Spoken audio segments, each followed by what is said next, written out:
해피 발렌타인데이.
Yo, what's up, gamers? Welcome to Tricky Jim. Thank you so much for tuning in. We've got an exciting League Nights tournament tonight that I'm going to be commentating over here at the wondrous, the magical, the fantastical Full Grip Games in Akron, Ohio. So thank you so much for joining me. Had a action-packed weekend for sure with the Full Grip Games 6K double header. Yes. Which we got to watch this weekend. So hopefully y'all got a chance to catch some of that. It was a huge undertaking. Man, just a lot of work. And I'm just so proud to get to produce those events. They're a lot of fun. And I'm stoked that we got through another one. So now we've got 2 from the Scarlet and Violet block under our belt now. So thankful to Riley, who showed up to help me commentate the events again. I mean, he really put so much of that work on his back, and really made the productions, I think, special. So huge shout out to Riley again for joining me for that. Thank you, Ben Morris, for that Prime sub over on Twitch with the 50 months. Thank you so much, Ben Morris. I appreciate that.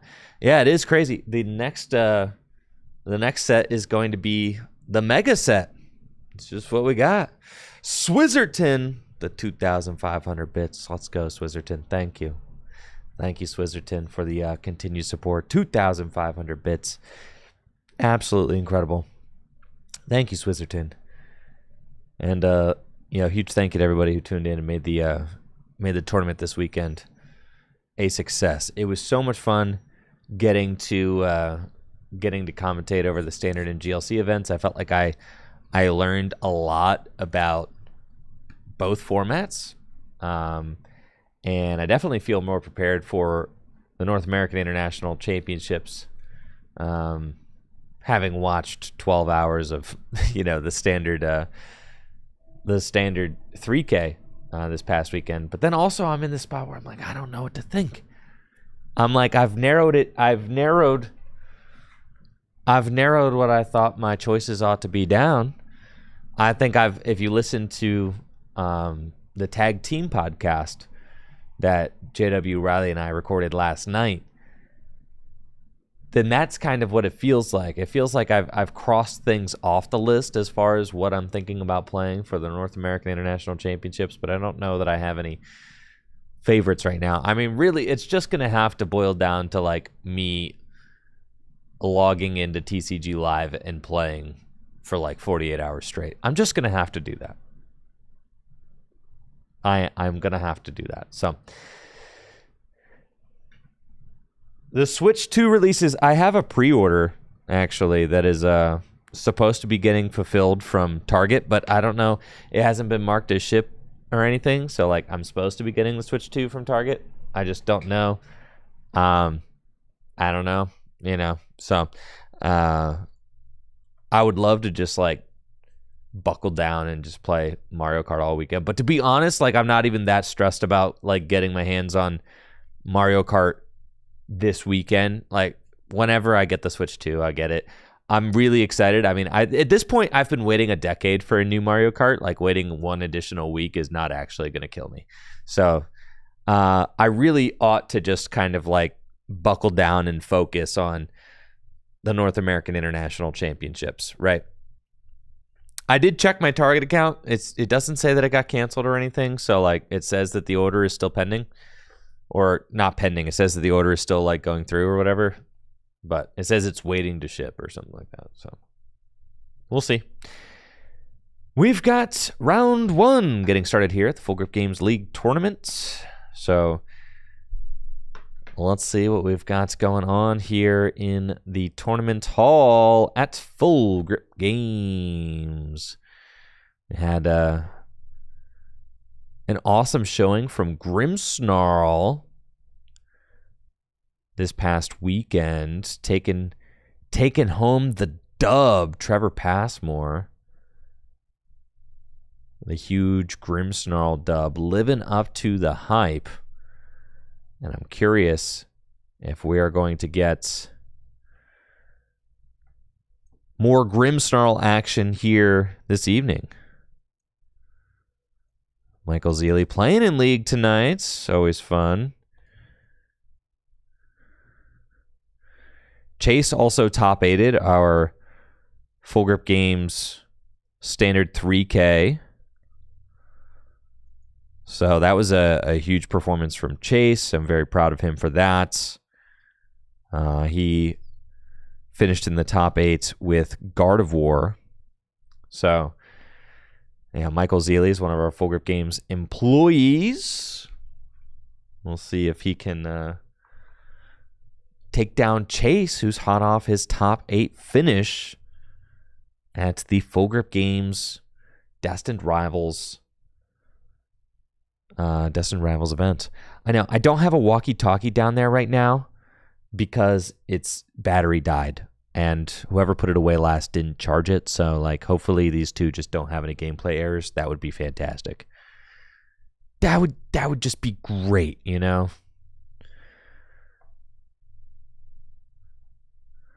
All right, how you guys feeling about the overlay? We're gonna do the overlay. I'm thinking I'm doing the overlay. I'm just doing the overlay, y'all.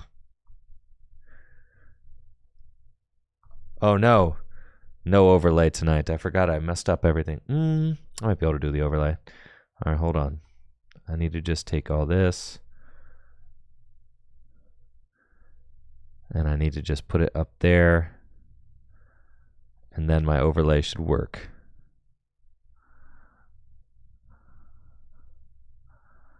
There we go. Now it should work. No, everything's ruined, actually. What the heck, dude?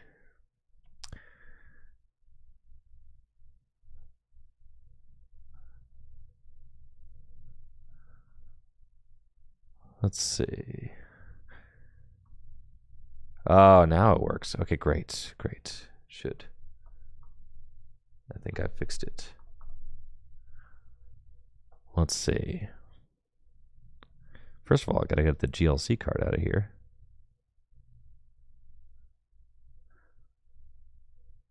There we go. All right. Got it, dude.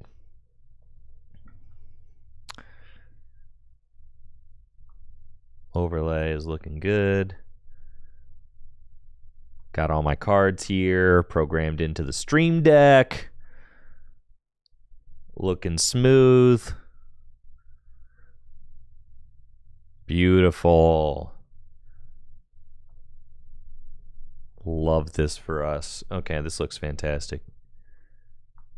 Look at all these cards that I've got programmed into the Stream Deck. Toad Scroll, anybody? Toad Scroll? Dunsparce, anybody? Dustnor, anybody? Ethan's Quilava, anybody? Ethan's Typhlosion. Yo, let's freaking go. All right. Looks great. Okay, I'm ready to go. We're waiting on something. Here we go. All right. Round 1 underway here at Full Grip Games League Nights. And this wonderful, wonderful Wednesday nights here in Akron, Ohio. And it looks like Chase has actually got something interesting for us tonight. Okay. He's got, it appears to be Flareon. Very cool. I love the Flareon deck personally. I just think it's so fun. And this is the deck that I originally wanted to play for the North American International Championships. It is just such a cool deck. You get to hit a bunch of things for weakness. You play the Flareon EX with the Burning Charge attack, which does 130 damage, and you get to search your deck for up to 2 basic energy, attach them to one of your Pokemon, and obviously the Carnelian attack does a massive 280 damage. Something that's really neat about this deck is that you can use Fan Rotom's Fan Call ability to search out not only your Hoothoot, which can evolve into Noctowl with the Jewel Seeker ability, but you can also search for your Eevees so that you can evolve up into Flareon, as we see Chase doing here on his first turn. And it's got a Grass Energy to retreat the Hoot Hoot, and we'll just retreat into an Eevee and pass. And let's see what Zeely's playing. It's got a Lily's Clefairy EX in the active spot, which doesn't necessarily mean a lot. This is looking like it is going to be Gardevoir EX. So we've got Flareon versus Gardevoir. Something that Chase can do to improve his Gardevoir matchup in this deck is run the Umbreon EX. Umbreon EX has the Moon Mirage attack for a darkness and 2 colorless energy. Does 160 damage and makes it so the opponent's active Pokemon is now confused. So it does hit for darkness, for darkness though. So Gardevoir is weak to darkness, so that could be an option that Chase potentially runs in order to one-hit KO Gardevoir. Something that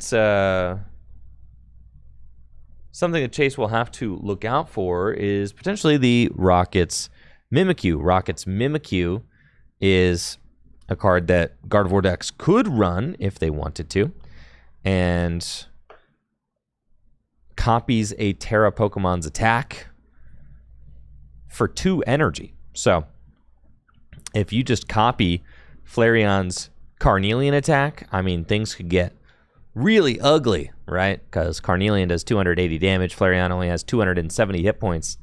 Yeah, that could get gnarly for sure. So that's going to be something that you're going to want to avoid if possible. Chase has got the Flareon to evolve his active Eevee and Noctowl for Jewel Seeker. And we'll get to search his deck for 2 trainer cards, put them into his hand. And I imagine he'll probably want to Crispin since he wasn't able to get an energy attachment last turn. I mean, could Zeely only got 1 Curlia off that TM Evo? Not that it really matters. You only really need 1, right?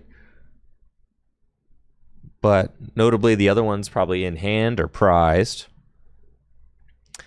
And you see Chase kind of eyeing up that Sparkling Crystal because, I mean, Chase could go in. What do you think, folks? If you're Chase, are you going in here? Are you saying I'm going to Carnelian this thing? Crispin, that seems so irresponsible, right? You could go Crispin with the Sparkling Crystal off Jewel Seeker and just Carnelian this thing. Seems like a surefire way to lose, but we did see Chase kind of eyeing that up for a second. Looks like he's going to go with a much more conservative play, getting the Area 0 Underdepths online, and then we'll evolve benched Eevee into Sylveon, and then we've got Full Art Crispin to grab 2 basic energy of different types out of the deck. And then you get to attach 1 to a Pokemon in play, put the other to your hand. So, looks like it's going to probably be like a water and a fire. Or a lightning and a fire. One of those 2. Yeah, water and a fire makes sense. 1 gets attached per the effect of Crispin. And the other one attached from hand. And Chase got a pretty good hand here with an Iono and another Noctowl. And this is about, pretty par for the course as far as what you would want on turn 2 with the Flareon deck. And Zeely's got a rare candy in hand, but no Gardevoir or anything, so just has to Iono it all away. It's going to be looking for some help off of this Iono to 6. And let's see what cards he can find. He finds a Gardevoir. I mean, it's not just enough to find Gardevoir, which he does find.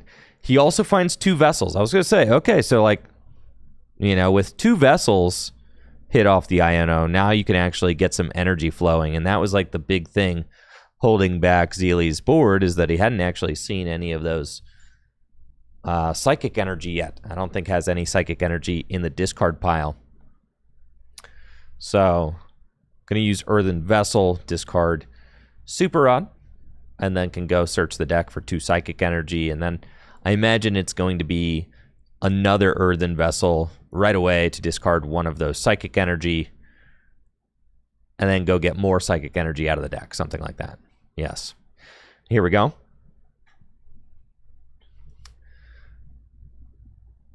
Another Earthen Vessel, 2 more Psychic Energy found. I believe that's still just 1 Psychic Energy in the discard pile. We do have Gardevoir and Nest Ball. Oh my god. And he does play the Mimikyu. Oh, Lord. Hold on, chatters.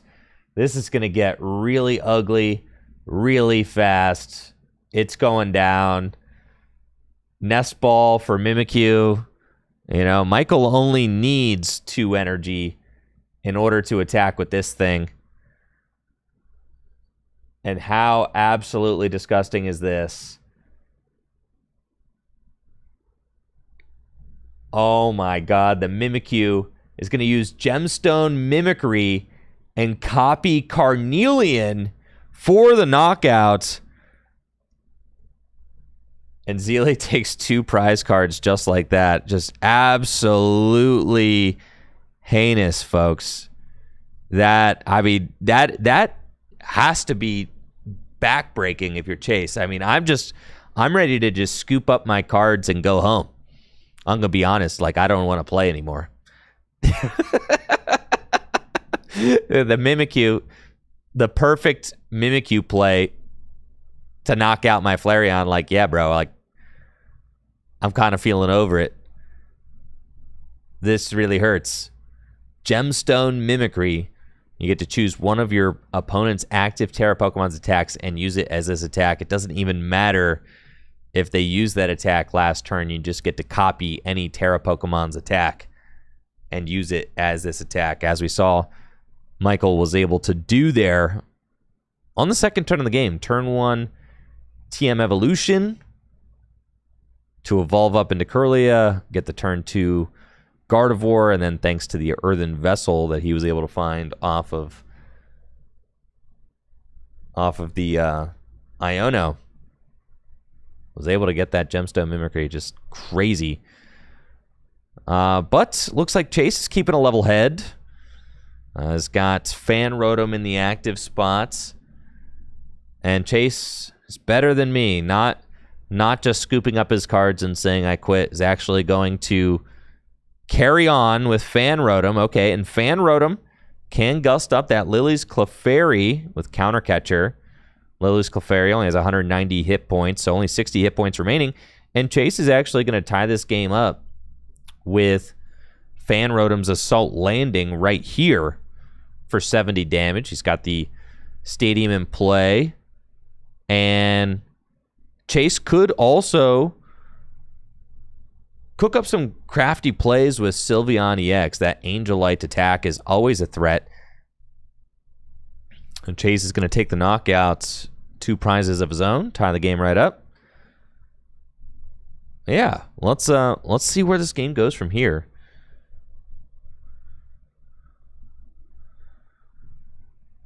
The Rockets Mimikyu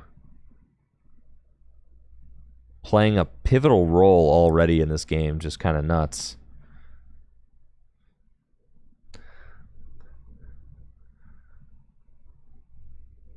Well, let's see. Michael's got the Scream Tail ready to go.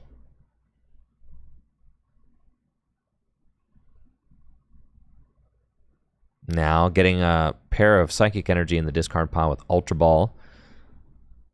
And we'll be able to leverage the Scream Tail to knock out something on the bench.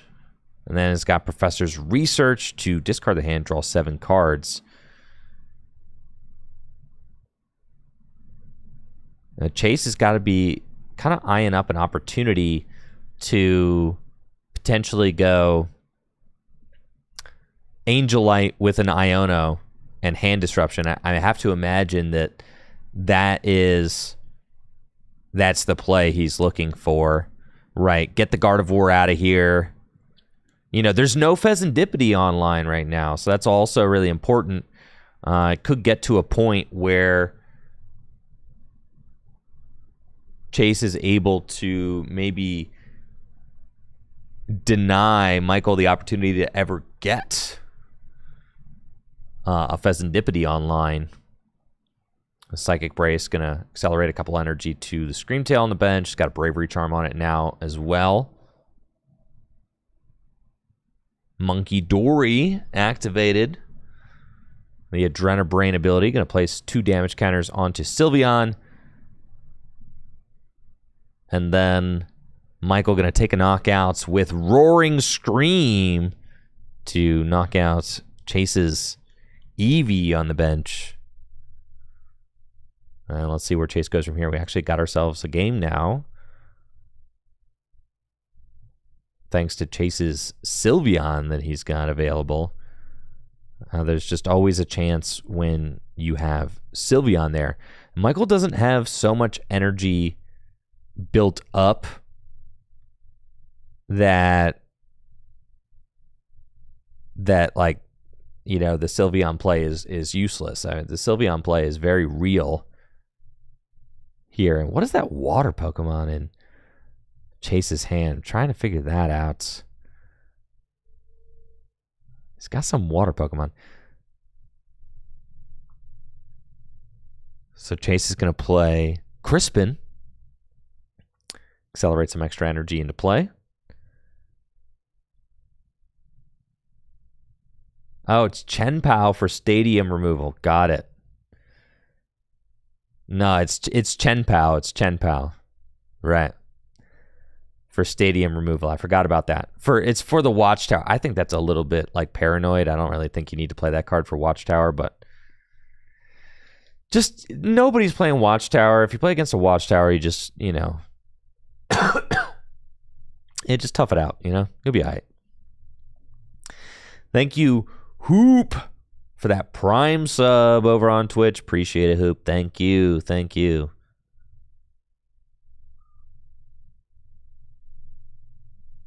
And then we've got the Sylveon here. And I have to imagine that he's just going to use... Ooh. Just going to use Magical Charm to tie it up. Well, that seems dangerous.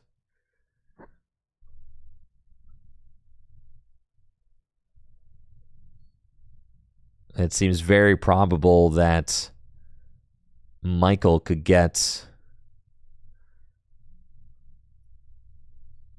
a knockout this turn. I mean, not with Mimikyu, but if he's able to get enough energy in the discard pile with a with a Bravery Charm on Drifloon or something like that, or enough Monkey Dory shenanigans, then he could get that going.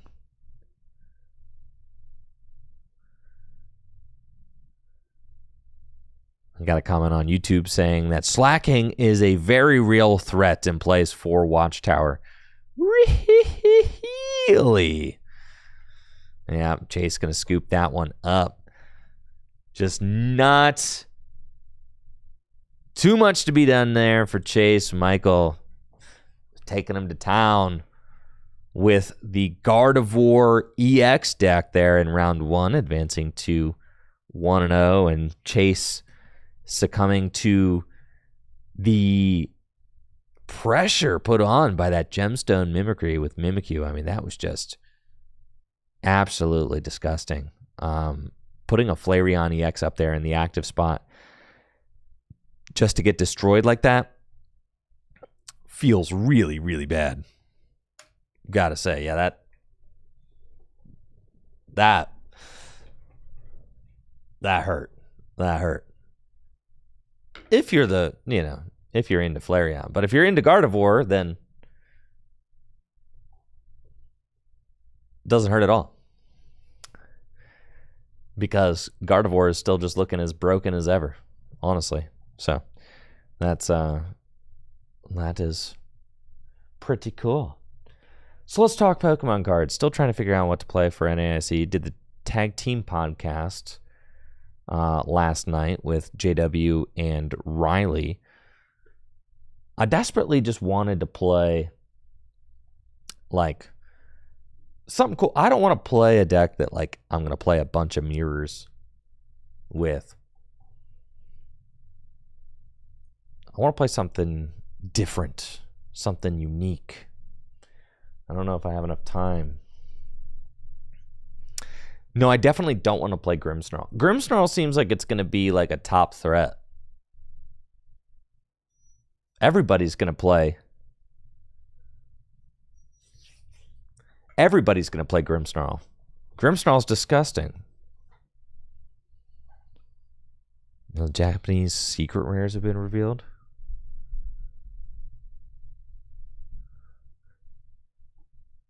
I think there's a... I don't know. There's this common misconception, carrying. Are you looking at Sylveon wrong? I talk about every single time Sylveon is on stream, I have to talk about this. Magical Charm does not say that Sylveon takes 100 less damage next turn. That's not how it works. It says during your opponent's next turn, attacks used by the defending Pokemon. So if you knock out a Pokemon with Sylveon, it gets no protection. It only affects the Pokemon you're attacking. One by one, I am going to teach people how this card works so that eventually we will all know how it works. Now, if I'm mistaken and that was not the assumption you were making, then my apologies. But I do have to make that correction almost every day on stream. There's N. Wow, that's cool. I haven't seen these yet. This is my first time seeing these. Dang. Oh my god, I forgot there's like every single Pokemon has got an art rare. Every single Pokemon has got an art rare, dude. Oh my goodness. Well, all right. Every single Pokemon's got an art rare from the upcoming sets. That's just insanity. I had this thought. Like, I think the Pokemon Company is eventually going to print an art rare of every single Pokemon. I think they will eventually get there. So for a little while, I was thinking about trying to collect them all, and then I was just like, yeah, you know, there's like over 1,000 of them dudes, man. Like, I think I'm good.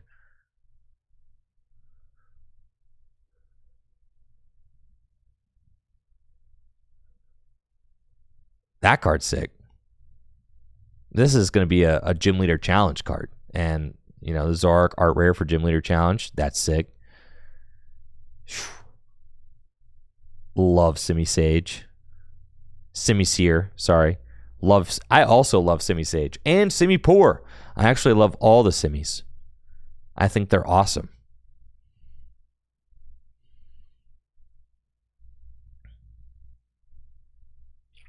Sheesh. This Reshiram's pretty cool. Reshiram fans have got to be stoked about this.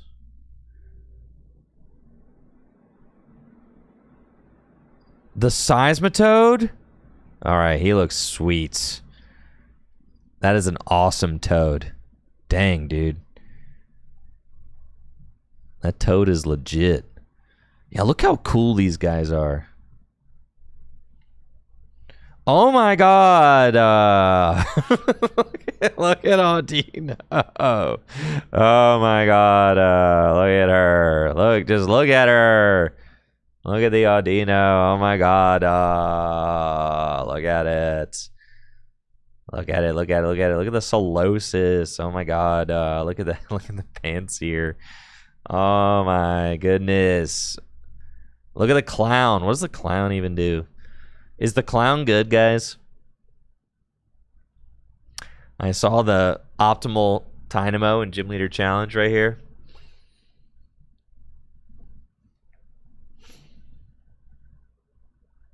You're telling me the clown's not good? What the heck? I can't believe the clown is bad. Whoo! Sheesh!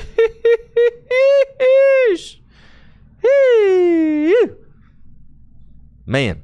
All right, Zekrom That Zekrom art is heat. That thing is freaking sick. We got Electric and Dynamo art rares. That's pretty beast. This artwork is sick. Genesect, okay.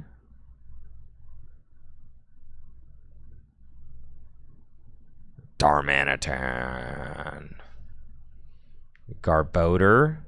Like in a sewage pipe or something.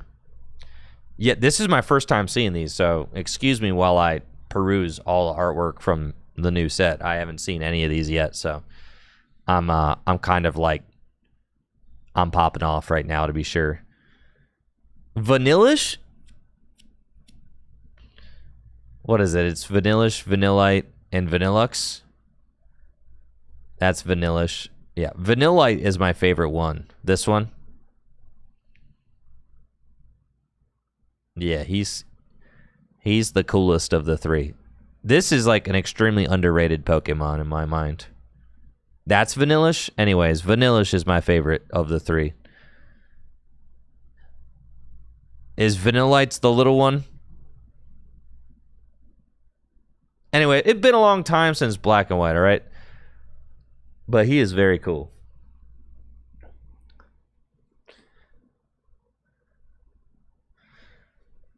Both players shuffle their hand into their deck. You flip a coin. If heads, you draw 5. Your opponent draws 3. If tails, your opponent draws 5. You draw 3. That's pretty funny. The Masharna. Pokemon that don't need to exist. I'll start. This guy. Venipede. Scoliopede or whatever. Whirlipede. Scoliopede. Yeah, this entire line doesn't need to exist. Yeah. Go ahead. Give me your take. What are some Pokemon that you guys don't think need to exist? This guy. There's no way Scoliopede's your favorite Pokemon.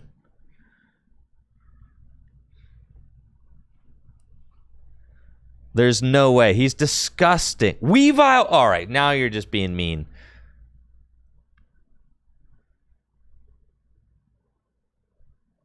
The elemental monkeys? No. Yep. Vetoed. The elemental monkeys stay. Mr. Rhyme can go. Thank you. See? Quilladin can go. Yes.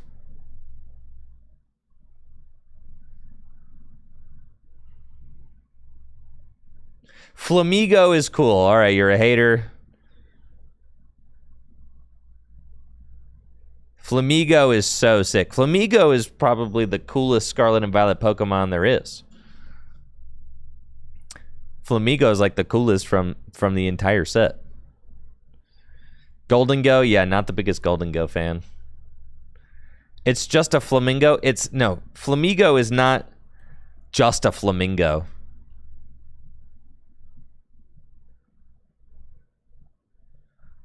It's literally not, dude.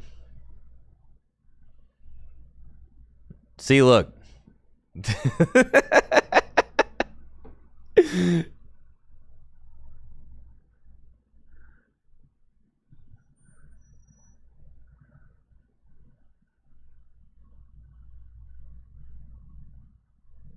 Yeah, bro, he's dope. Look how cool this Pokemon is. See, that's the thing where I guess I differentiate. Like, bro, I think a Pokemon can just look like an animal. That's okay. But he doesn't just look like an animal. He looks like he's a little bit different.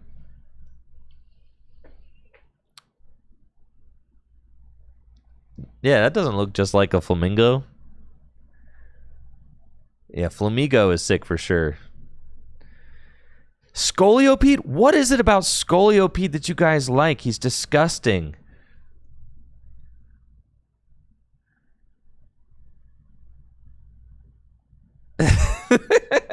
What is it? I agree. Rhyperior doesn't need to exist. I'll give you that. Yeah, Rhyperior could go. They should have just made Rhydon like a lot stronger.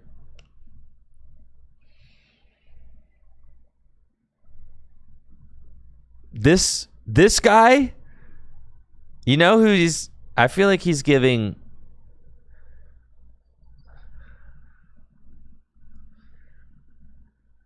I feel like he's giving like Alice in Wonderland vibes. Like the Cheshire Cat or something. The Cheshire Cat. Am I totally crazy for that?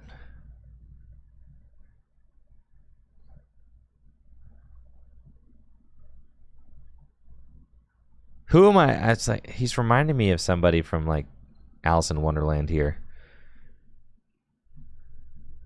I just love showing off my Scoliope plushie. I'm gonna talk myself into liking Scoliope. I don't know about that, dude. First of all, I don't like centipedes. Okay, that's the first problem. I hate centipedes. You ever see a centipede crawling around your house? Bro, I kill those things with like the smoking beetle. Yeah, isn't there a smoking beetle from Alice in Wonderland? Let's see. Smoking beetle. Alice. Yeah, smoking bug. Alice in Wonderland. Yeah. This is who it is, right? Yeah, this. The caterpillar, bro. Yeah, this is who. Yeah, this is literally Scolipede right here. Yeah, that's Scolipede. This is what it's like kind of the color scheme of Alice in Wonderland with like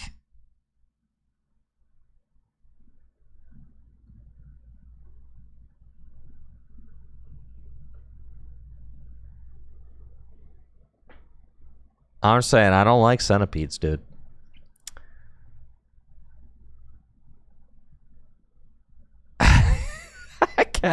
I guess, all right, Scoliopede's not like the worst Pokemon. All right, I'll give you that. As I'm looking through pictures of Scolipede here, I'm kind of like being sold on Scolipede a little bit. Like this picture, he's like looking awfully nice. He looks cool here.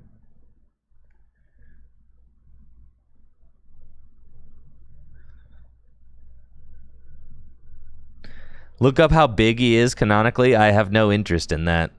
He's like definitely 6 foot or something. It should say it right here on this card. 8 foot 2 inches. Nope, back to hating him. Yep, 8 feet. 8 feet, guys. That is an 8 foot. Nah, Scolipede sucks. Yep, sorry. Scolipede cute? You can't make it cute. That's not possible. Yeah, thank you, Pock, for that sub in the 14 months. Thank you, Z-Trones, for that sub. Appreciate all the subs over on Twitch. Thank you. Appreciate that.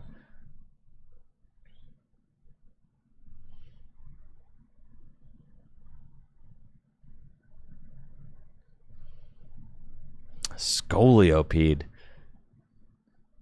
That Durant doesn't look very exciting, I'm going to be honest. That's cute. Purloin's cute. The Dursky? Yeah, the Dursky owns. I get why people... But nobody likes Carablast, okay? Fine. Can we all agree we're going to find a Pokemon from this set that nobody in chat likes? All right. Can we all agree that nobody likes Carablast? Can we all agree on that? Like, nobody likes Carablast. Come on, dude.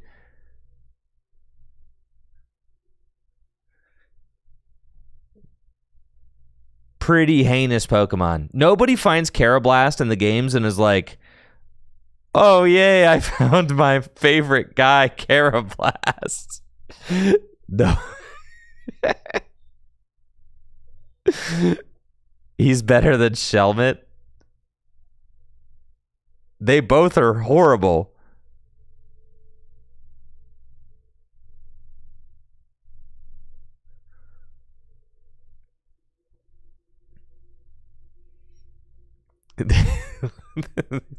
The Carablast sitting cuties. There's no way anybody has ever purchased the Carablast Sitting Cuties. There's no way.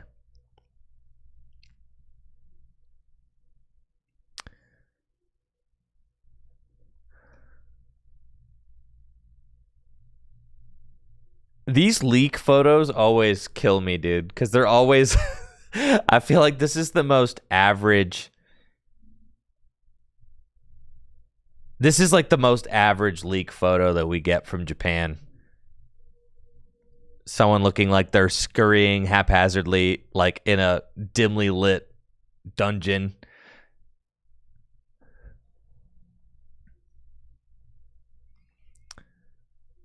Oh, Haxorus is pretty cool. He's like a, you know, like a hammerhead shark, but he's like a dragon instead. Electrons is cute. Okay. Holy moly, this artwork is so sick. God, I love Pig Knights. Frick, dude. God, the Embor line is so beast. What character is this? Is this... I don't know who this is. Is this Dawn? Hilda. Who the heck is Hilda, dude? From Black and White? Is this the female protagonist from Black and White? That makes sense. All right, Dawn is the female protag from Diamond and Pearl, right? Yo, thanks Random Effect for that sub in the 24 months. 2 years. Let's go. Thank you. Thank you. All right, Hilda. Yo, Hilda. Hilda with the Pig Knight and the Zeb Striker. Yeah, this artwork is beast mode for sure. What does Hilda do? Does Hilda do anything? It's a full art supporter. Is Hilda good? I guess I should just look at the translation. How do I not know what all these cards do yet? Hilda is good. That's hype. It's in search your deck for an evolution Pokemon and an energy, reveal them, put them into your hand. That is pretty good. Especially in like Badoo format. That's pretty good. Nice. Yeah, that's a good card.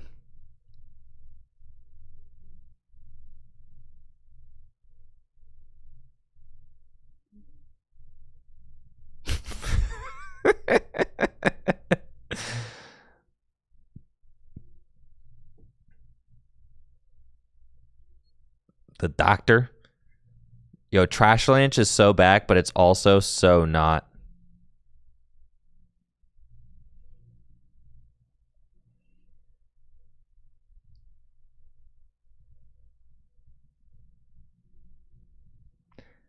All these art rares, dude. They just keep going. It's crazy. All right, Whirlipede. I can get behind Whirlipede, but Scoliopede?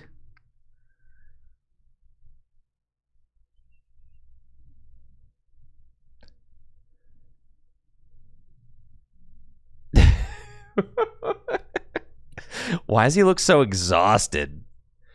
This dude just looks like he walked to Mordor and back. Like, there's no way that you're that tired of Scavalier. What were you doing?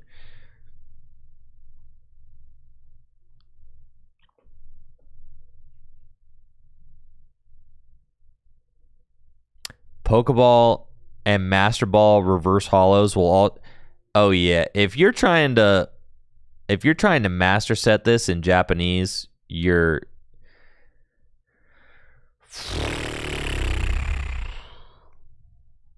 Are you kidding me? So master setting this set in Japanese is like absurd. Because every single card has a regular rare. Every single card has a Pokeball rare. Every single card has a Master Ball rare. And every single card has an art rare. Right? Am I reading that correctly? I'm still working on my 151 master set in Japanese. And I was already exhausted just because of all the Pokeballs and the Master Ball hollows. But then to add every single card having an art rare on top of that. That's crazy.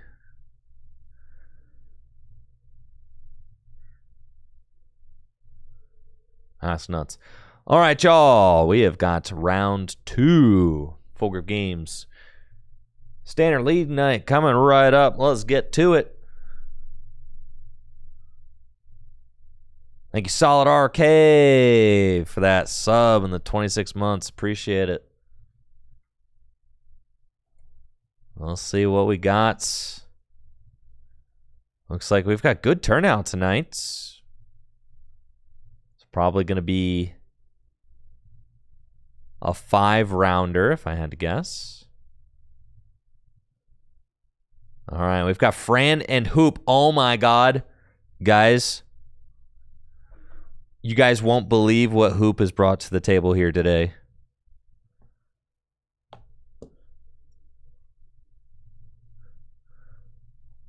Hoop was showing me the spice before the tournament started.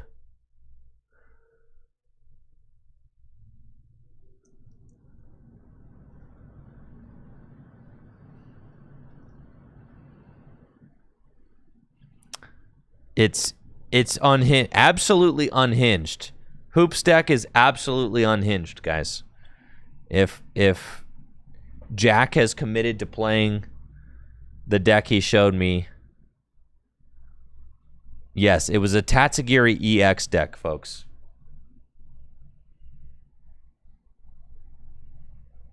Oh my gosh, and Fran has got the...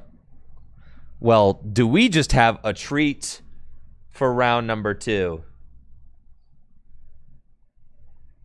It's Typhlosion and good gravy, folks. That is a Tatsugiri EX at 1-0. Here, Full Grip Games League night. 24 players in the house tonight. First place getting $125 store credit. $125 store credit. God, I got to start playing in our standard league, bro. Sheesh. And Fran hopping right out there with the secret arts, Ethan's adventure to get this game started. And Jack has got the Tatsugiri, dude. All right, I'm going to have to start downloading scans. Here we go. Tatsugiri EX.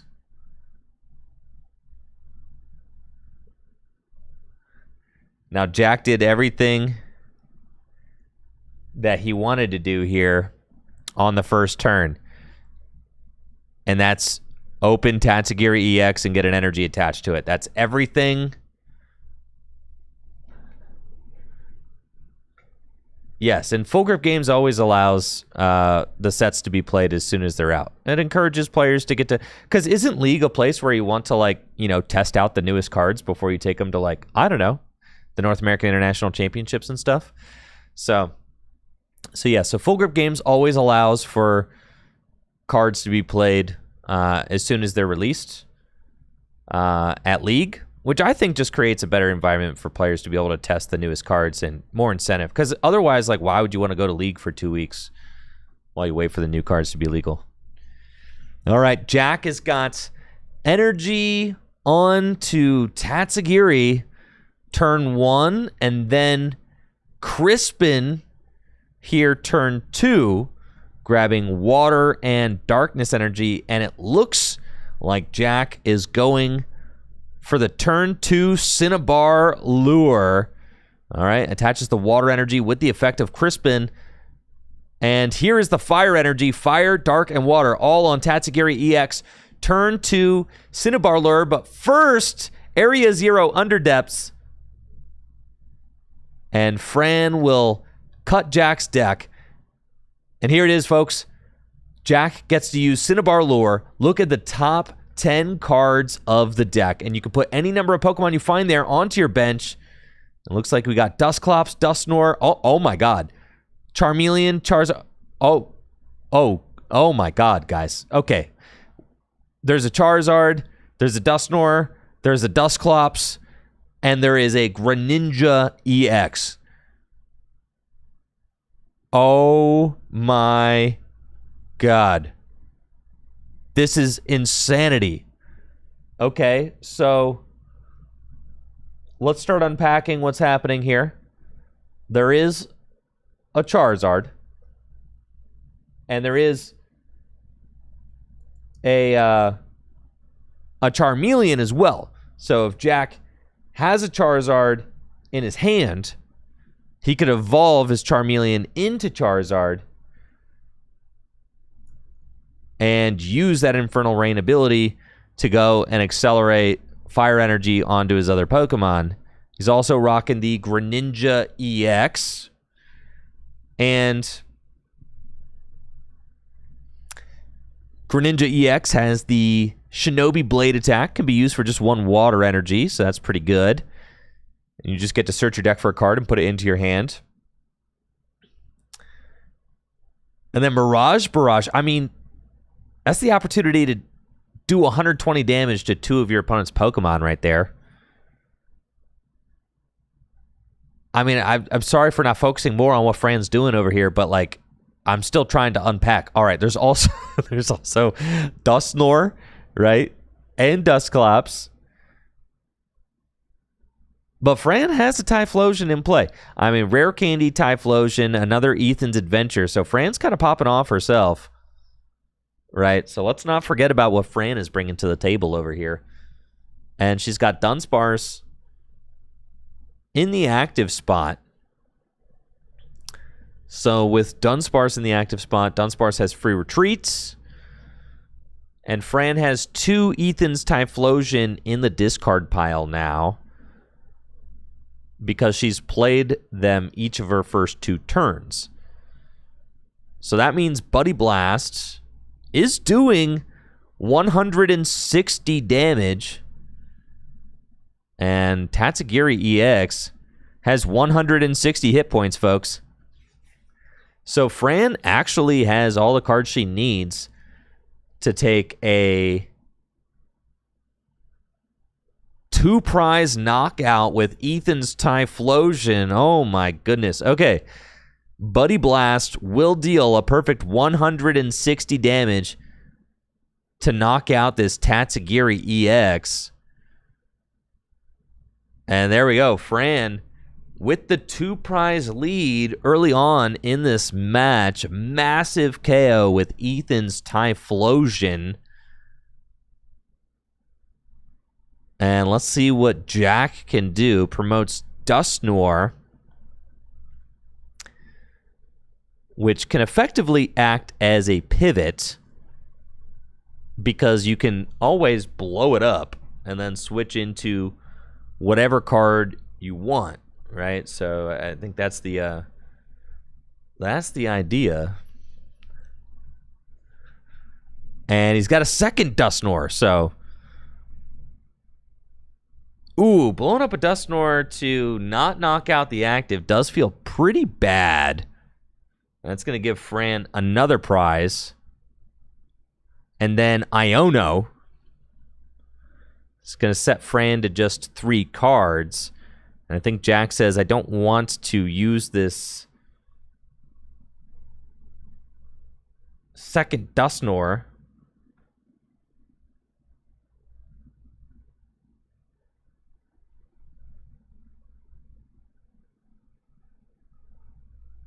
until he uses Iono first and sees 6 new cards. So we've got a Charizard. That is Infernal Rain. Can accelerate some energy into play. Maybe get these Charizard attacking. That would be kind of intimidating for Fran to deal with. Here's Charizard EX. Jack was able to find off of the Iono. But how many Fire Energy are in deck? I mean, at least 2.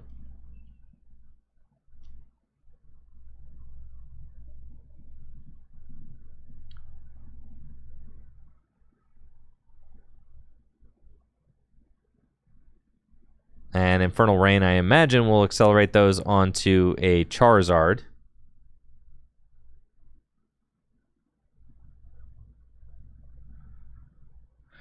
And yeah, if... I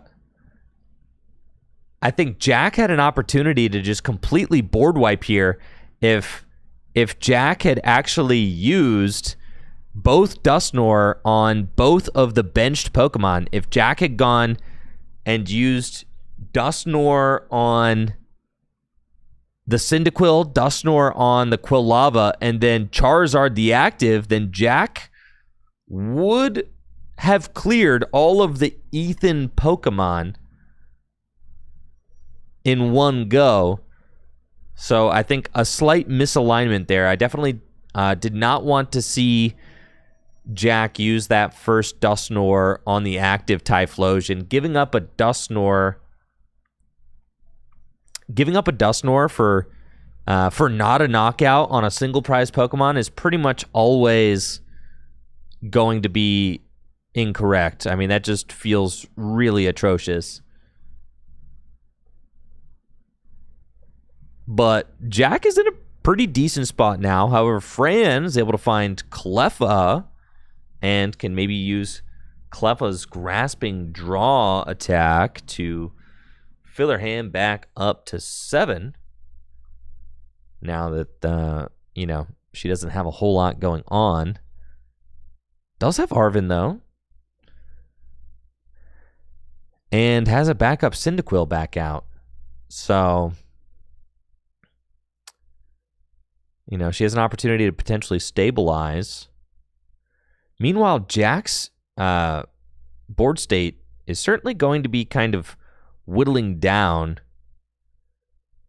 as he fails to be able to get new Pokemon into play. I mean, that's really the big issue with the Tatsugiri decks, right? It's like the Tatsugiri EX deck is pretty much entirely reliant on getting like a really clutch hit with Cinnabar Lure, and then you just have to play off of all the Pokemon that you hit off Cinnabar Lure for the rest of the game, right?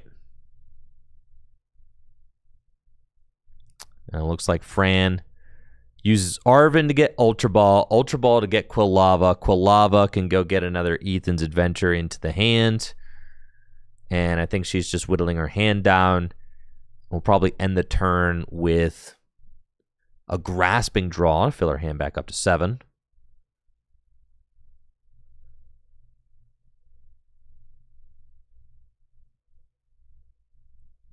We'll bundle, push a new Pokemon into the active spots, and then retreat into Cleffa, and we're going to see a grasping draw.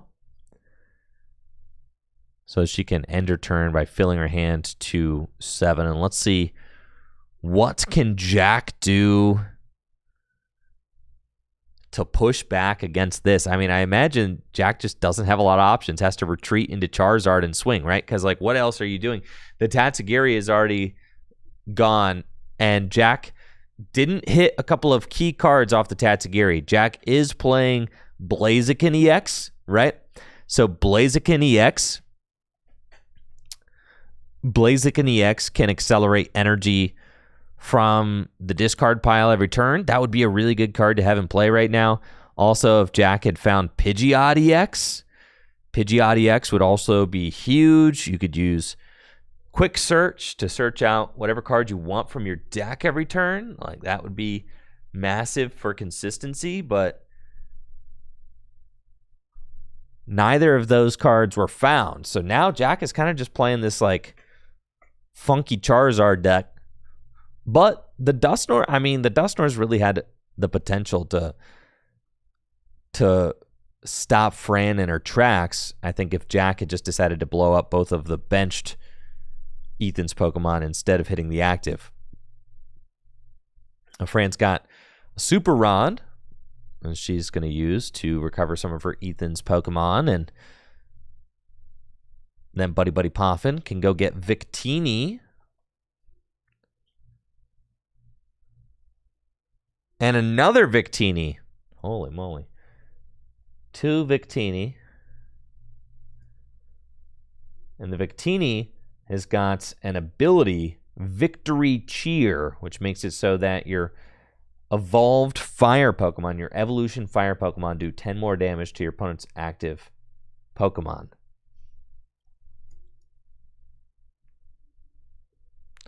So that's a cool card to have in play. And then Fran is able to use Ethan's Adventure to go search out Ethan's Quilava, Fire Energy, and a Typhlosion. So now she's going to have 3 Ethan's Adventure in the discard pile. And that means that Ethan's Typhlosion is going to be doing 220 damage, which is fine. I mean, it's not a one-hit KO. Charizard's too big for all that. But still quite large. And getting the second Quilava into play is kind of everything at this point. And you could see how Jack really would be on track to win this game, potentially, if he had knocked out all 3 of those Ethan's Pokemon on that crucial 3rd turn. I was at 240. Oh, with the Victini, you're right. I forgot about the Victinis. 240 damage thanks to the Victini. Yes, with its Victory Cheer. So that is well, that is a pretty decent amount of damage there. That's nice. It's kind of sick.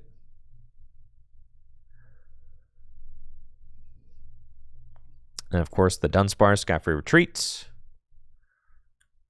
So an easy pivot into Typhlosion.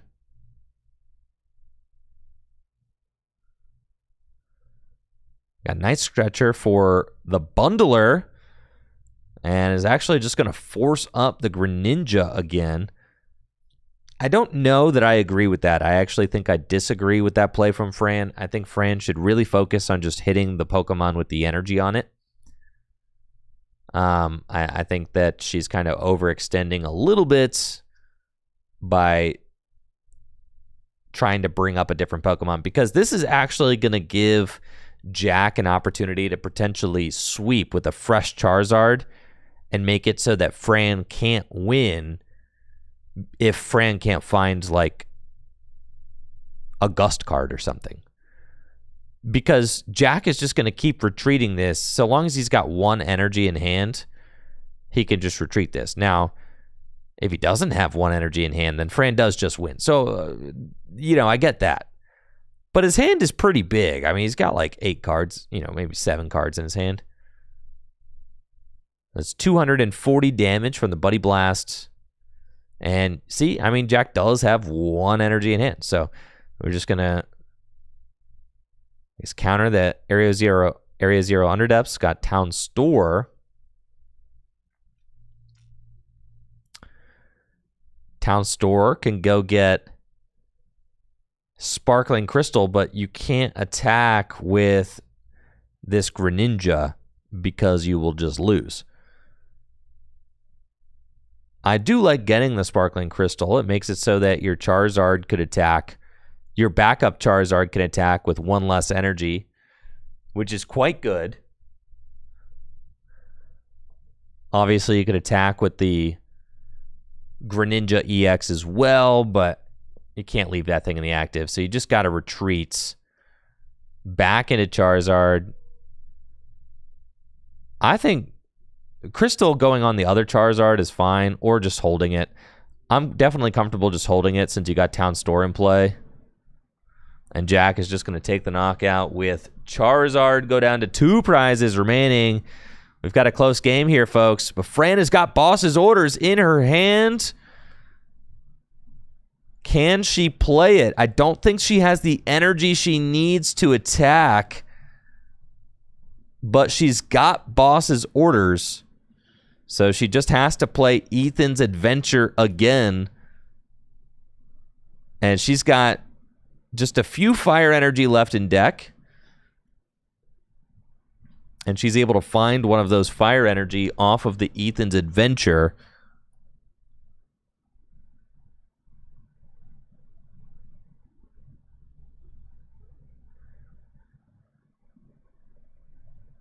And she'll go Fire Energy to the Ethan's Typhlosion. Retreat Dunsparce. And here comes a Buddy Blast. All for Ethan's Adventure in the discard pile. So that means Oh my gosh, with the max belt, that's one hit KO. Right? All 4. That is a one hit KO on Charizard EX for game. 300 base damage plus the 50 damage from maximum belt.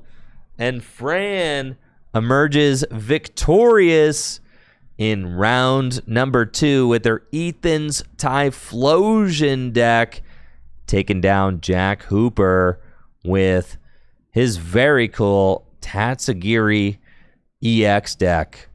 Gotta say, I appreciate the spice from our league goers tonight. That was a lot of fun to watch. Ethan's Typhlosion, Tatsugiri EX.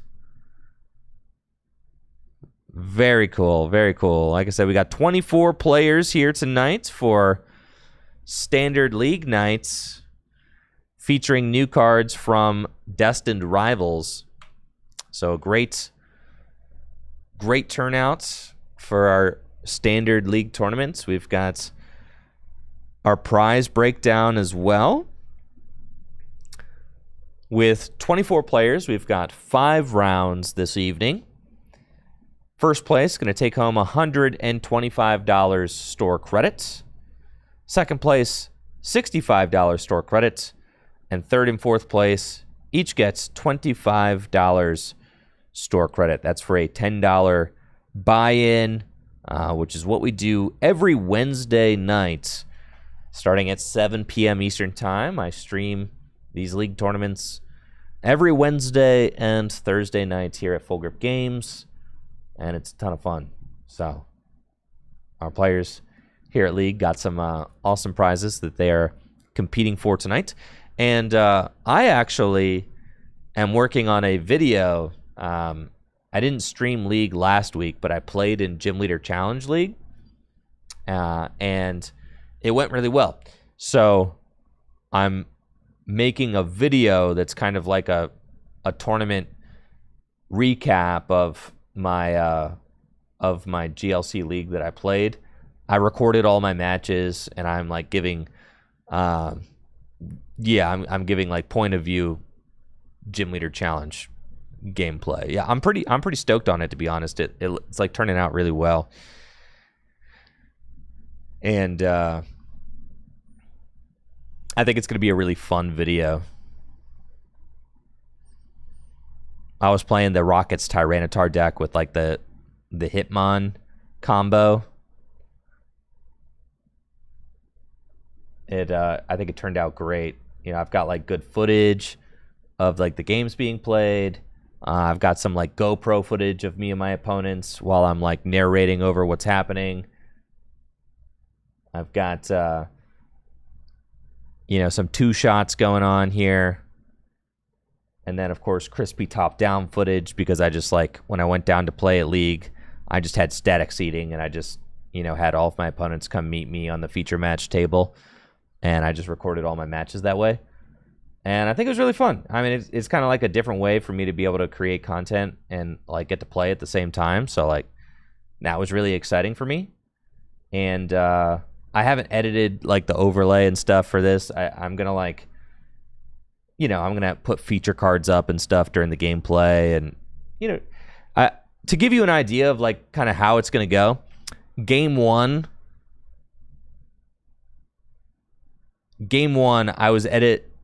I edited game one down to be what? We start at 7 minutes here, and then game one goes until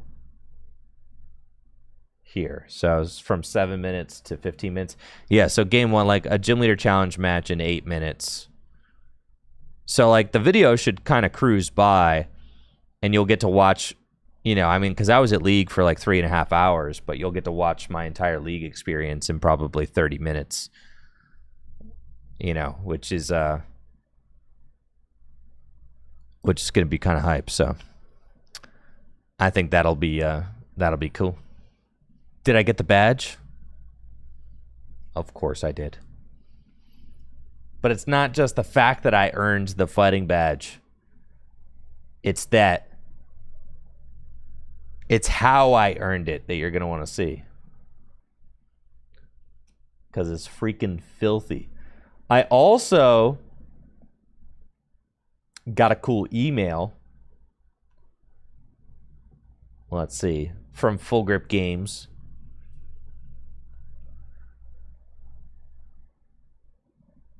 Oh, yeah, dude.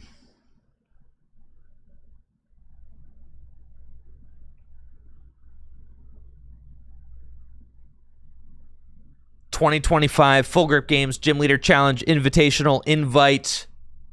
That's right, folks. Because of the fact that I took off streaming this week and actually played in Gym Leader Challenge League and won a badge, I now got an invite to the Full Grip Games 2025 GLC Invitational. And since I got invited, I'm not going to stream it. I'm actually just going to record it so that then I can produce it in post, kind of like what I'm doing with this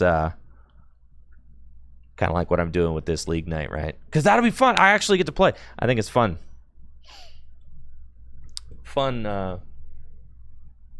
Actually getting to play sometimes, right?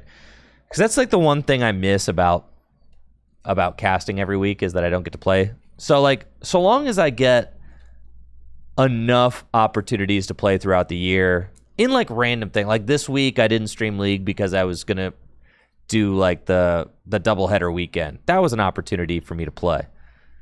And then for this invite, I'm not going to stream it. I'm going to produce it in post. And that'll be an opportunity for me to play. So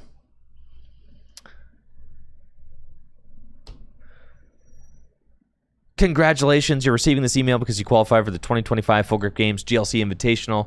This event will be taking place on Saturday, August 23rd, and will be open to all players who won at least one badge during the 2025 season. The 2025 season will conclude on July 17th, so any new badge earners between now and that time will be included. Below are the details.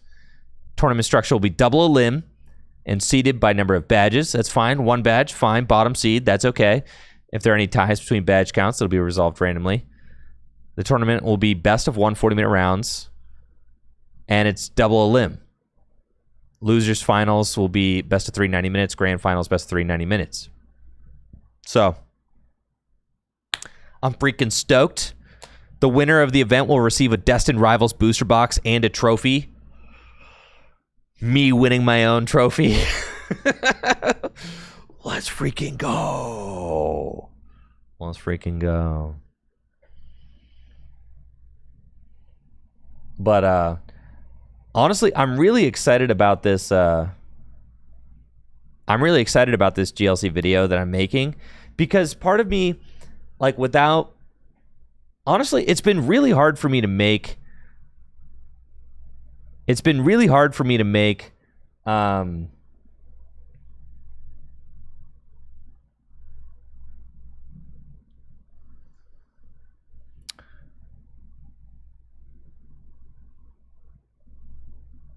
It's been really hard for me to make GLC content like without Pokemon Trading Card Game Online, frankly. Let's see, what am I doing? I'm trying to go to my... Like, if I look at the videos that I've made lately, like, dude, when was the last time I even made a GLC video, right? It's been a freaking while, man. And it's because making GLC... Yeah, this one, 9 months ago. Like me and Ben Morse, probably. It's tough, man. It's tough. It's tough to, like, figure out how I want to do it, right? This one, Seismitoad from a year ago. Yeah, I definitely haven't been...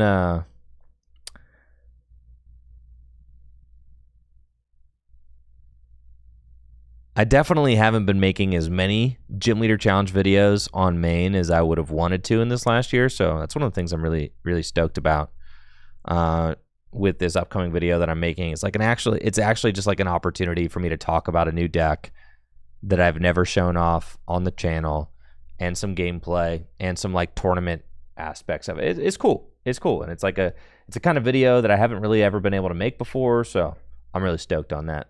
And it should be sick. So it's been a while, but I'm going to have a GLC video coming to the channel. And then also, I've got a documentary that I'm finishing up at the North American International Championships that I'm going to be filming the final scenes for the Tricky Gym main channel. So, that should be kind of hype too. And, the documentary is coming together. And I can't wait to share it with you guys. Tell me we got a Greninja set, dude. Pokemon only prints the same 5 Pokemon. What the heck is up with that? Pokemon only prints the same 5 Pokemon. Why?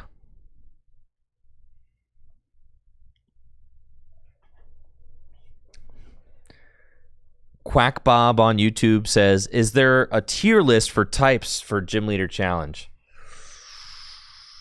That would be quite contentious, I think. People have their favorites, people have their opinions, and all of that.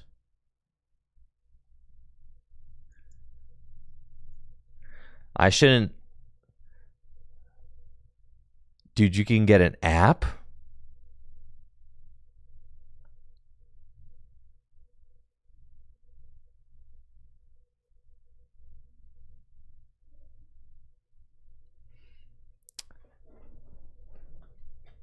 I'm not gonna go and do a GLC tier list right now because this is standard nights. Okay, we're talking about standard. But yeah, you can actually find, if you go to Twitter and you look up Full Grip Games, you can see the top decks that all top aided our most recent Gym Leader Challenge 3K tournament. That'll give you a good idea. I mean, Hydro Pump Water is doing really well right now. And so is Psychic is doing really well right now. Lightning Spread is really good right now. Dragon is really good right now. But in my opinion, the BDIF is fighting.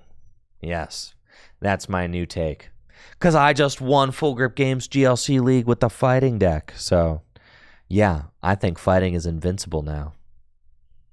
Oh, yeah, Wheat posted an article. Yeah, go to cardboardwarriors.com. Yeah, Weeder did a nice write-up with all the top deck lists from the GLC event. Yeah, you've got write-ups, you've got lists, you've got it all right here. So definitely check out Cardboard Warriors if you're trying to get more dialed into the GLC metagame. You can kind of see what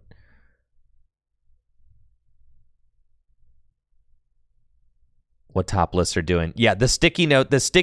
No, Natalie, that whatever graphics we get coming out of these events end up becoming like official documents, okay? Like the other day, like when Natalie... Because we don't have a graphic person, right? Like we don't, bro. So like, when I'm producing the event, this is what we have to do. Like I just straight up put this screenshot on the OBS overlay. What? Like, dude, it's sick. Producing these tournaments is kind of dope because like in a way they're high production, but in a way they're also very low production. So, there are definitely some low production things that are just still... and we can't fix that. Honestly, we do pretty freaking good for having a skeleton crew doing it. But yeah, know that like if you do a meta breakdown on a notepad, like that will be the graphic. it's as pretty as you make it. To be fair, your handwriting is very nice though.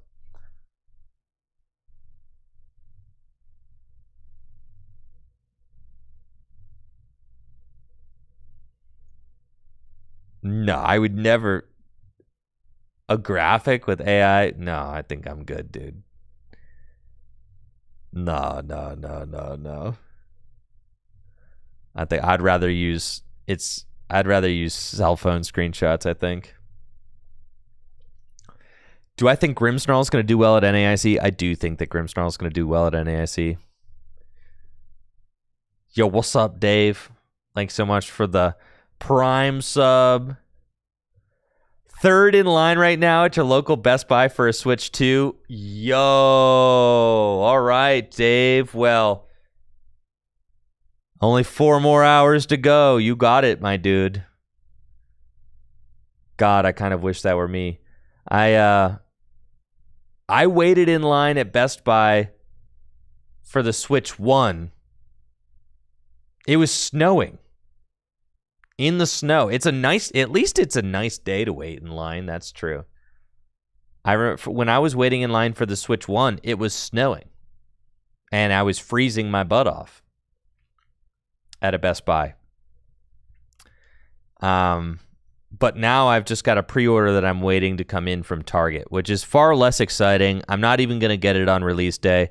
But honestly, the second I get the new Mario Kart, my life is over, so I might as well just kind of like wait it out until after NAIC, because I need to figure out what deck to play for NAIC before I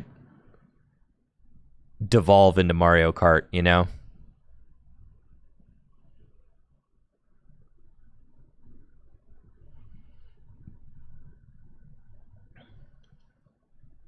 October 16th, Pokemon Legends Z to A.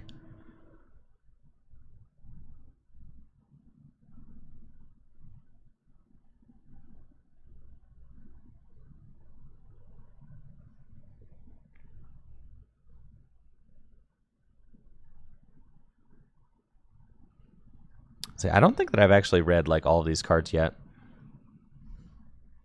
Is there any new stuff from the new set worth talking about?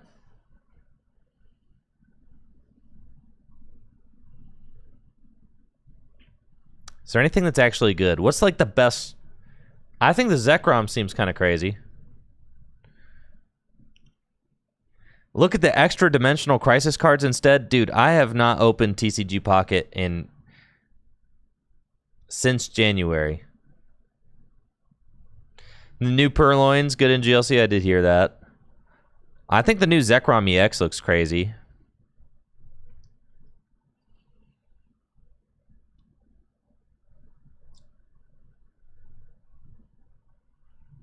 Why can't they make Simipour amazing?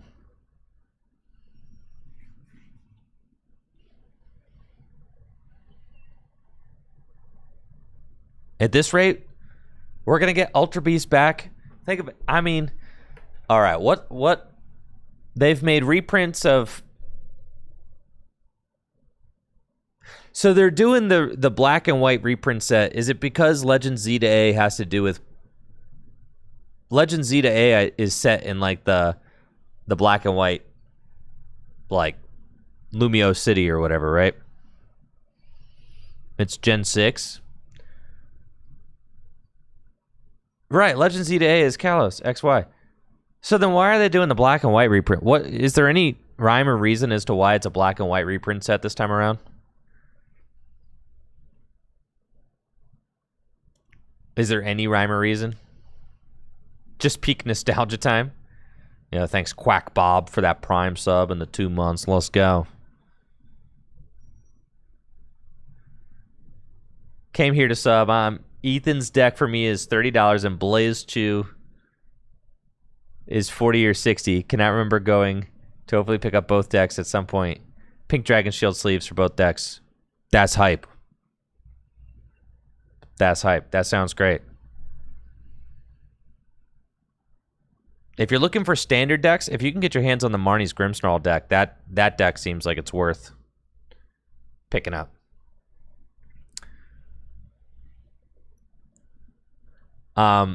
So my thought is, all right, well, if they're gonna do this treatment for, they did 151, and they're doing this special black and white set, are they just gonna do a reprint set of every gen? What do you guys think? Are they gonna do a reprint set of every gen? And if so, if they're doing a reprint set of every generation, You don't think that eventually they'll do a reprint set of every generation? Don't play with me. Of course they will. Not reprint necessarily, but like they'll do a celebration set for every gen. Of course they will. Every single... If you don't think that every single generation is eventually going to get the 151 treatment, then you are kidding yourself.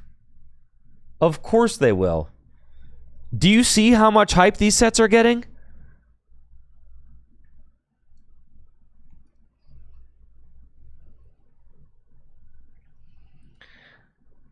I definitely want the Gen 3 and the Gen 2 one.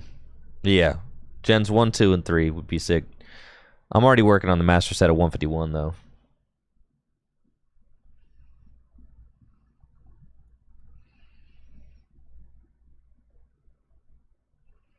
All right, folks, we're getting ready for round 3 here at League Nights at Full Grip Games.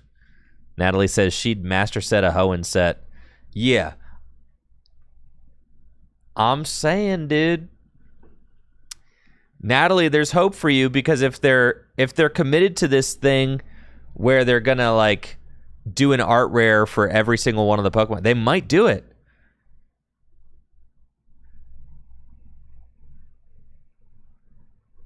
Ah, yes. See?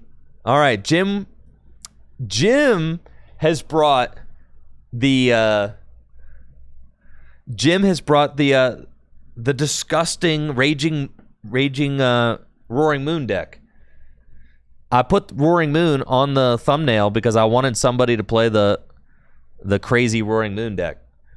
I was hoping that somebody would play the crazy Roaring Moon deck that just won the special event in Bologna. And it looks like Jim is playing the Roaring Moon Poison deck. Austin is playing Gholdengo Dragapult. Jim has got the Pecharunt in the active spot. You know, could pop off here. One of those two Squawkabilly as well.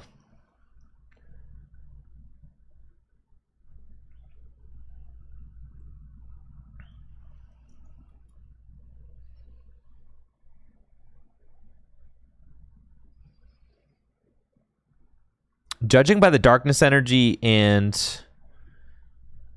Yeah, I'm thinking this is probably the Roaring Moon deck. Yep, the Carmines are in there. This is definitely the Roaring Moon deck. This is the tournament winning list from this past weekend. And I'm excited to see how this works. This is actually a deck that intrigues me quite a bit because... I mean, Roaring Moon is just a basic Pokemon that one-hit KO anything, right? I mean, it's just like... It's kind of like an explosive... Really explosive, aggressive deck. And with Pokemon catchers, you just have this option to just chase down your opponent's Pokemon. As early as the first turn of the game, take knockouts with Poison...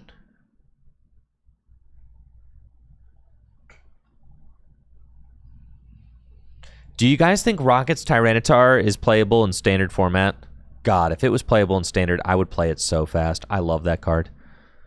Now, I don't know why Jim decided to get the Sada off of the Pokegear, because aren't you going to Squawk and Seize? So, like, I don't like that Jim decided to actually get the Sada off the Pokegear. But I guess... Because, like, even if you're going to Iono, then why would you want to put... Why would you want to put the Sada at the bottom of your deck?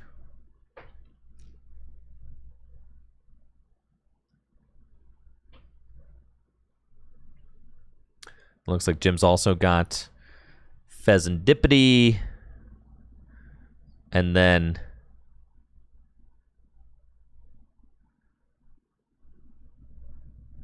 Here are the Iono cards. Perilous Jungle.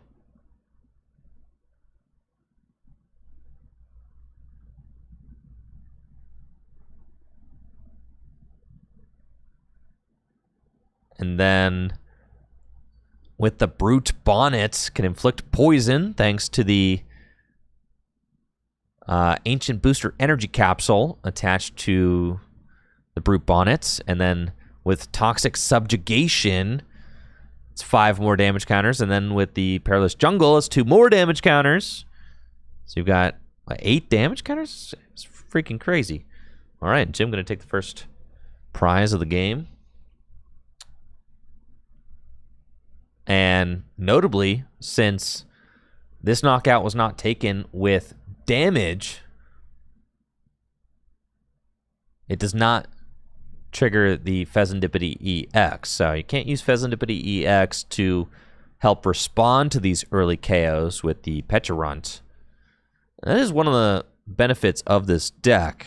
I will say a little bit concerning, and Jim doesn't have maybe like a Roaring Moon in play or anything like that, because if a Gholdengo makes its way into the active spot this turn, you're probably going to want a Roaring Moon to get after it.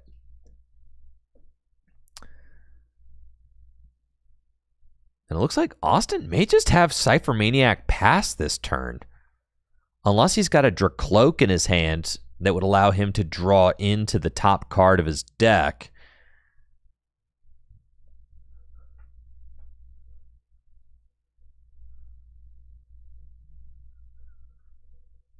And the energy acceleration the Roaring Moon deck is relying on now. Oh, it's Gholdengo. Okay, so Austin gets to just grab those 2 cards. And we'll get Energy Search Pro, which makes me think that he might have like Counter Catcher in his hand to take out a 2-prizer.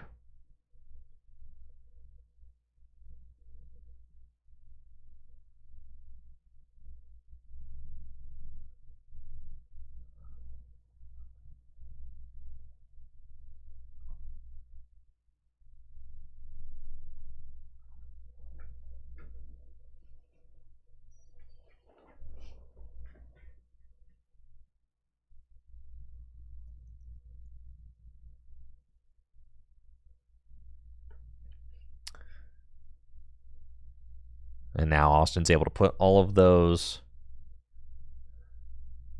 energy into his hand. Night Stretcher for a Gimme Ghoul. All right, well, after this round is over, we're going to start talking about Rocket's Tyranitar, because if I can play Rocket's Tyranitar to NAIC, boy. Counter Catcher, Pheasantipity. Now, you know, Austin's got all of the energy in his hand that he needs to take this knockout. It's very easy. Make it rain. Discarding 5 energy, 250 damage, and Austin Charles will take those 2 prize cards. And now Jim is certainly on the back foot, but does have, I mean, okay. Sure, there's like a Nest Ball, there's Sada's Vitality, and there's 2 energy switch. Actually, Jim has got Return KO with Roaring Moon already lined up. He just needs to go Nest Ball for Roaring Moon EX. Yep. That's kind of crazy. And it's all right here.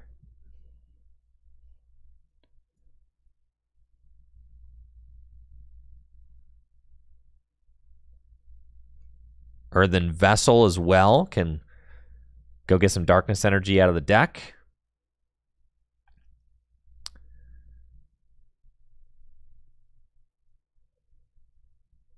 And then we've got Sada's Vitality, Energy Switch, Attach from Hand. Oh, yeah. It's all looking smooth.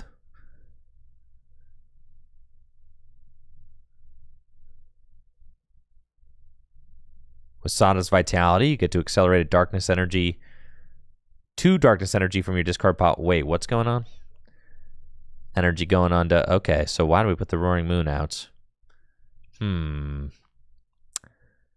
Can't you just use Sada's Vitality? I guess if you poison the Gholdengo and then use the Pecharunt to keep it from retreating,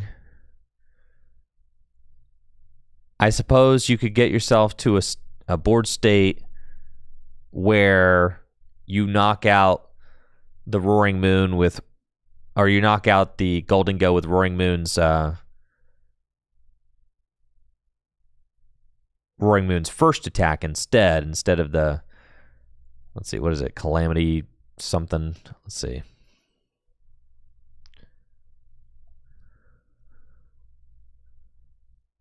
Frenzy Gouging is the first attack. Calamity Storm, right?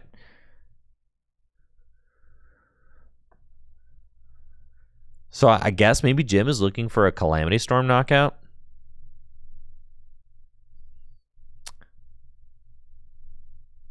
And there also, yeah, there might not be any energy in the discard pile yet, which would make sense.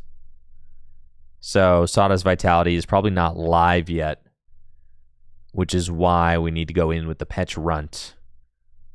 That makes sense. Well, that's why I think Jim kind of misplayed by not just squawking on turn 1 there. I would have really liked to see, because Jim had 2 Darkness Energy in hand. So I think what you're supposed to do with this deck is you're supposed to just like squawk and seize those energy away.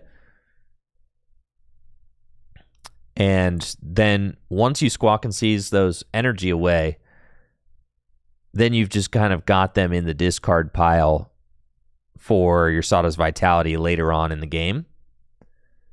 So I think I would have liked to see that instead. And instead, Jim like kind of went for the Iono, and I think it would have been better to just kind of pitch the Iono. You got a Pal Pad in the list. You can use the Iono at a later point. It looks like Austin's going to play Arvin as his supportive return.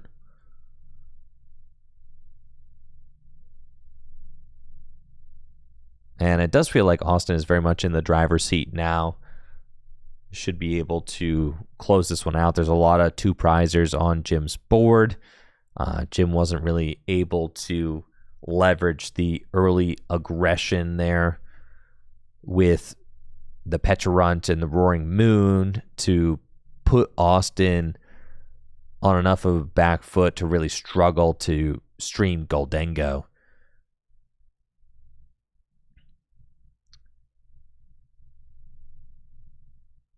So it's just going to be Arvin for TM Evolution and the Superior Energy Retrieval. Help Austin get some of those energy back from the discard pile so that he can take the knockout that he wishes to take.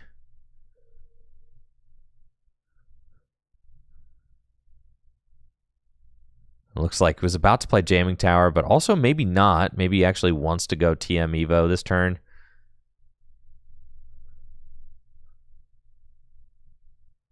Yeah, because I'm thinking that, and we see Austin's got the Picnic Basket. That's why I'm afraid to play Grimmsnarl at NAIC. I feel like people are just going to be strapped up with the Picnic Baskets. Yeah, so Austin just going to go for the TM Evolution play, just evolve up some of his bench Dracloak. So now he's got Dracloak online with a Fire and a Psychic Energy. It's kind of ready to attack. Gholdengo going to take more poison damage, of course.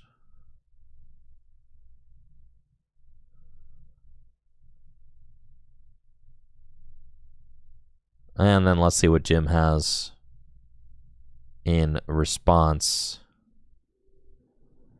There's Pokemon Catcher, Sada's Vitality. But, of course, I don't think actually has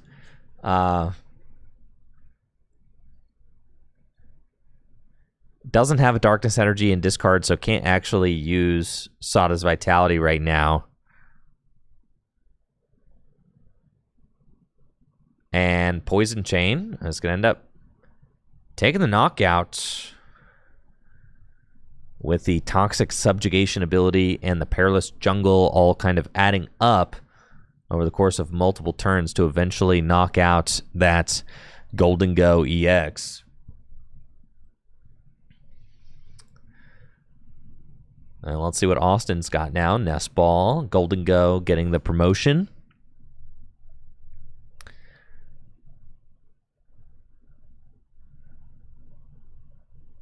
And Nest Ball can go get another Gimme Ghoul. I think if you're Austin here, I mean, you're just looking at like, okay, I just want to knock out 2 more 2-prizers in order to win this game, so I can go 2-4-6. I think that's the reason why he didn't really mind going behind a prize here. I mean, it activates cards like Counter Catcher so that he can chase down those 2-prize Pokemon to stay on his prize track. He also just found Boss's Orders, I think, off of the Recon Directive. So the Boss's Orders certainly is helpful when it comes to chasing down 2-prize Pokemon. And we could very well see him take advantage of that. I think it would be ideal to use a Counter Catcher this turn if he's got access to one, because Counter Catcher would allow him to take advantage of that card this turn while he's behind, and then for the final turn of the game, you could use Boss's Orders to bring up another 2-prizer and just win. We'll see what Austin's got. Here's a Superior Energy Retrieval. You discard 2 cards from your hand, can grab 4 energy out of the discard pile, put them into his hand. I mean, there's a lot of targets that you could hit on the bench. Squawkabilly EX is obviously very easy to knock out, only going to require that 4 energy get discarded, so that's pretty good.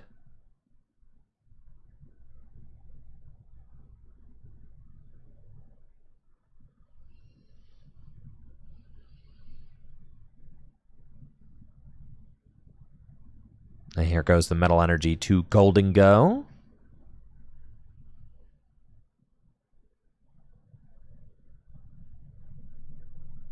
It's going to be Boss's Orders this turn on Squawkabilly, which is fine. And we already know that Austin's got the energy in hand to make it rain on this Squawkabilly. Might as well bench the Fezandipity EX as well.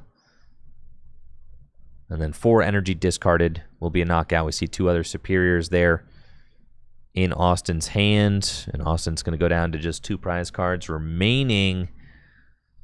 And Jim is in a pretty perilous spot, I would say, right now. It's got Night Stretcher for Fezandipity EX. Flip the script to draw 3 cards from the deck. Still no Darkness Energy in the discard pile. Not that it really matters. Jim has been sitting on double energy switch, so like if Jim wanted to just go double energy switch to move the 2 energy from the Pecharunt to his Roaring Moon, he could certainly do that. But really, without any way to disrupt the hand, Jim is pretty much just cruising for a loss here. Austin's got double Superior Energy Retrieval in hand. He's got an impeccable board state as well. 2 Dracloak on the bench. Both of them can use the Recon Directive ability to churn a little bit. There's Gholdengo in the active with the coin bonus ability.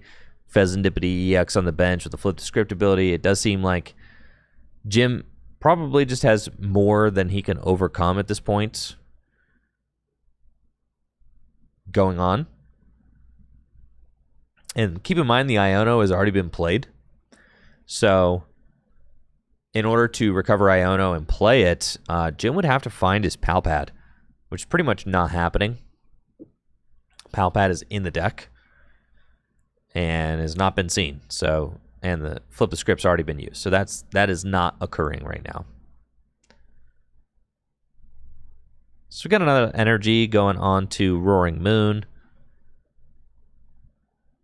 And the thing is, if the Roaring Moon just comes into the active spot, pretty much a free knockout for Austin. So you kind of have to attack with Pecharunt one more time here to try and force the odd prize, and then hope that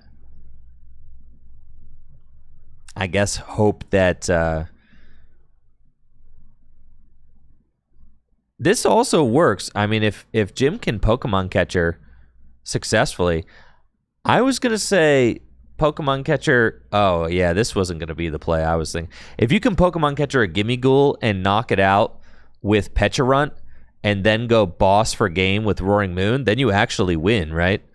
So actually kind of disappointed to see Jim go for the 2-prize Fezandipity here, because it is just a very easy layup win for Austin. But I think that if Jim had just used the Pokemon Catcher on a single prize Pokemon, right? Then you force Austin to have another boss in order to win. And I think Jim actually has a pretty decent shot of being able to deny Austin the back-to-back boss's orders if he doesn't make that play. So you see, I mean, you really, when you're playing a deck like the Roaring Moon deck, your routing is kind of everything. You know, which Pokemon you promote, which attacks you use, and all that. The Roaring Moon deck doesn't really have a lot of tricks up its sleeve. It's kind of just a beat stick. But the fundamentals got to be solid. So I would say for Jim, just got to look at your routing. You know, which Pokemon are you promoting on which turns? Which attacks are you using on which turns? You know, think of it at the end there. You've got 3 prizes left to take. And when you have 3 prizes left to take, you can take 2 and then 1, or you can take 1 and then 2. So you want to ask yourself, like, who am I promoting, right, at the end of the game? If my opponent's only got 2 prizes remaining, then you almost always want to just attack with a single prize Pokemon. That's just fundamentals right there, right? So if your opponent's got 2 prizes remaining and a Pokemon that can one-hit KO anything, Gholdengo EX, then you want to promote a single prize Pokemon there. So at the end of the game, you definitely want to attack with the Pecharunt there, and you want to try and make it so that your opponent doesn't have boss's orders. You also, by taking a single prize with the Pecharunt, you make it so that Counter Catcher is not activated, because you both are going to go to 2 prizes remaining. And since your deck plays Pokemon Catchers, you have a higher chance of being able to leverage that Gust than the Gholdengo deck does at the end of the game, because you could just find Pokemon Catcher, hit 1, bring up a 2-prizer, end the game with, just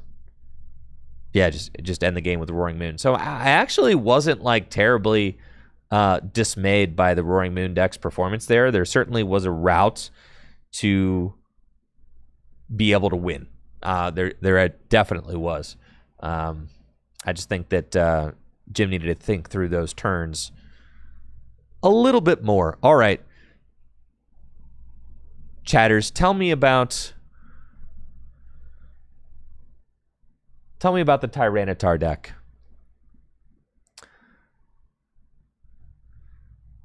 What did it do well in an online tournament? Where can I see the Tyranitar list? Show me the Tyranitar list. Show me the spice for NAIC. No, I don't know what I'm playing at NAIC yet. Is it going to go terribly? Probably. Tyranitar with Ampharos? No way. That's so many stage 2s.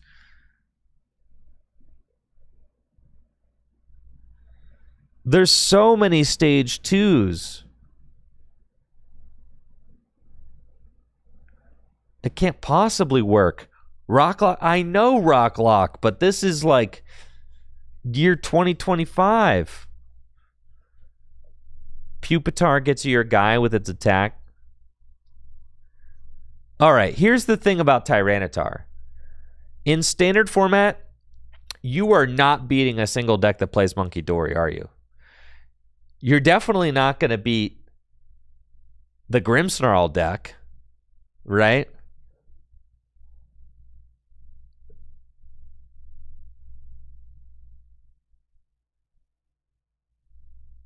You can beat the Grimmsnarl deck? They play 4 Monkey Dory, literally. Tyranitar, Crobat, Sneasel.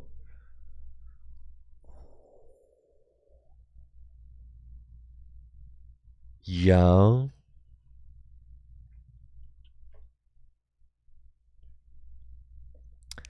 So you just need to you need to stream a Tyranitar like every turn.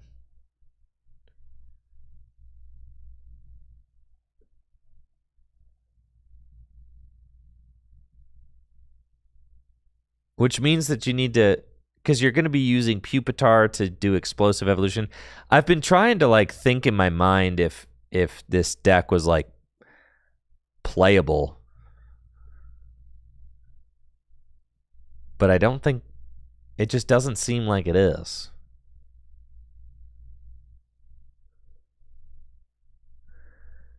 Four TM Devolution and Rocket's Ampharos, huh? So, I mean, you could just play or just get Neutralization Zone to stick. Okay, well, now we're spitting. Okay, you could just... It's a playable meme. No, I want it to be my NAIC play. Can I... Do you think I could top 8 NAIC with it?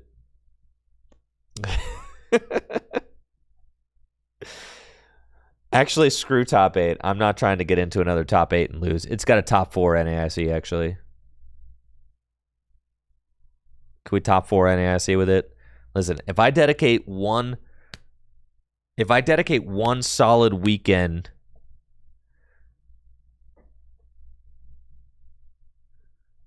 to a single deck, I need to figure out what deck to dedicate my entire life to this weekend.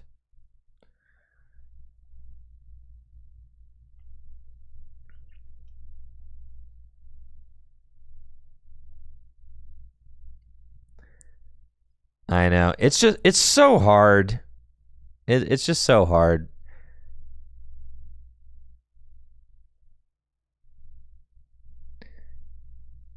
To put the time in these days.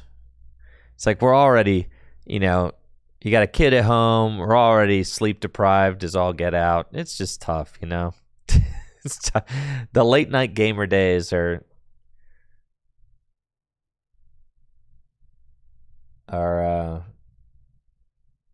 kind of behind me. Yeah, why do anything fun when you could go to bed at 9 p.m.? That's what I'm saying, right?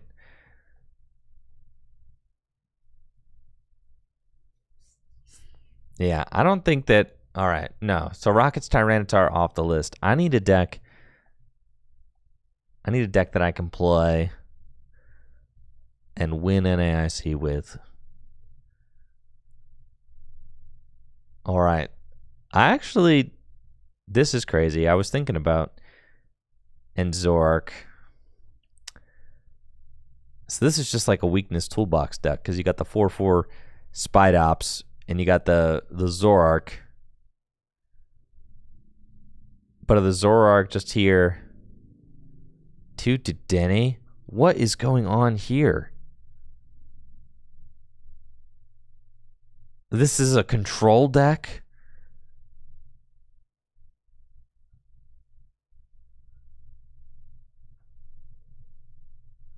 Abra? Oh, yeah, dude. Sorry, my brain is not big enough for this. Yeah, that's not going to happen in one weekend. I know myself better than that.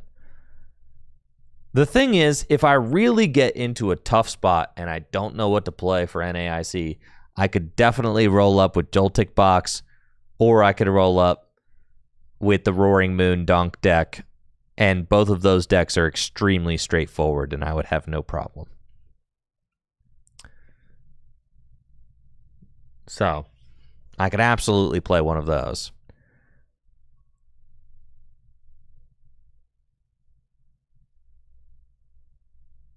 Or just good old-fashioned Miraidon, huh?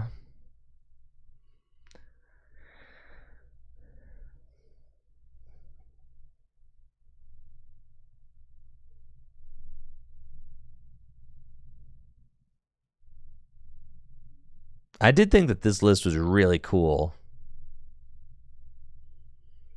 I like this deck. I think this deck is quite sick.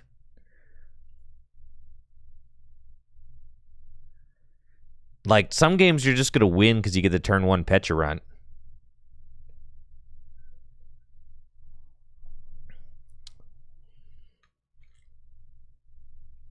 there's a lot about this deck that I like.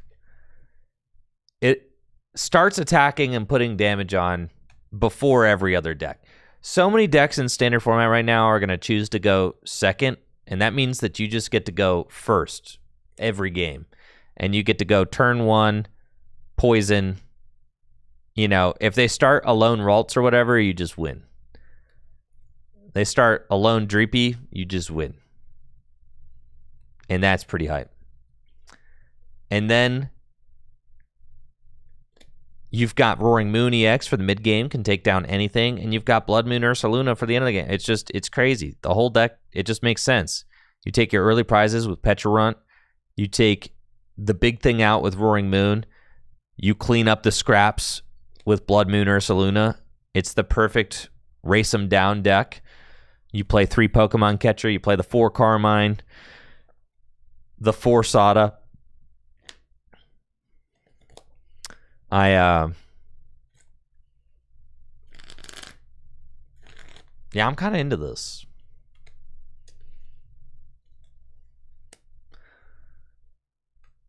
I'm kind of into this. Is it bad that I'm into this? I'm kind of feeling it, dude.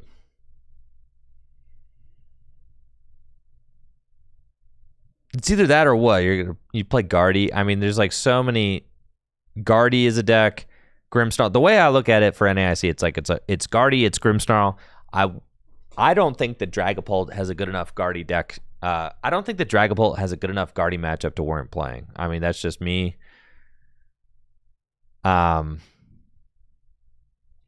would be very stressed out playing Dragapults in a Guardy world. Is Ethan's good enough for NAIC? I would not be confident running the Ethan's deck. I think the Ethan's deck is quite good into decks like Raging Bolt.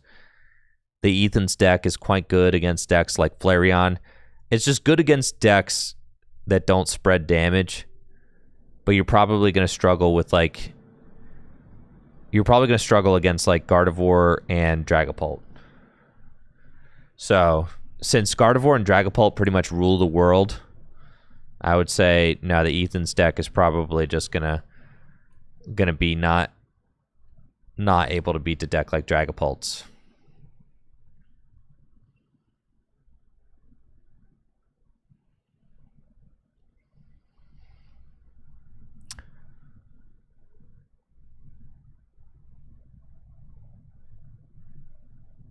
Archaludon. That's the thing. Okay, the thing about this deck. What I think is so brilliant about this deck is that this deck is just the Poison Archaludon deck, but it's like good, you know, because Roaring Moon is actually like a good attacker.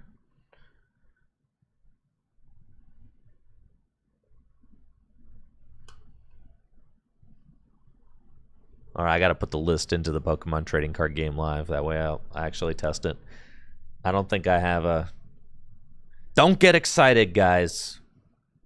I'm just going to do this for later, all right?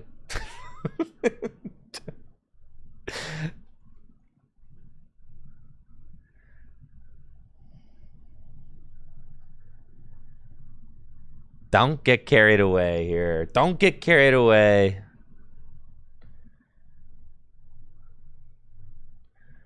Look at all these illegal decks I have.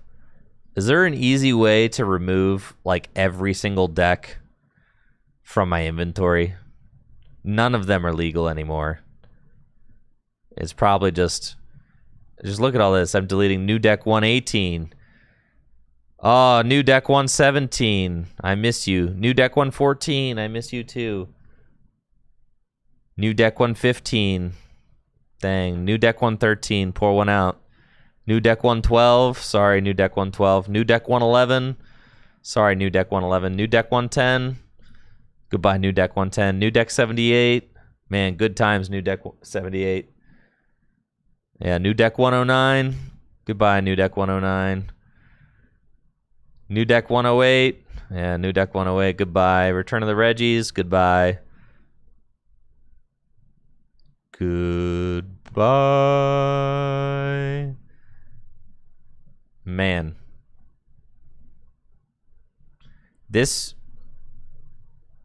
This would take me way too long, I think.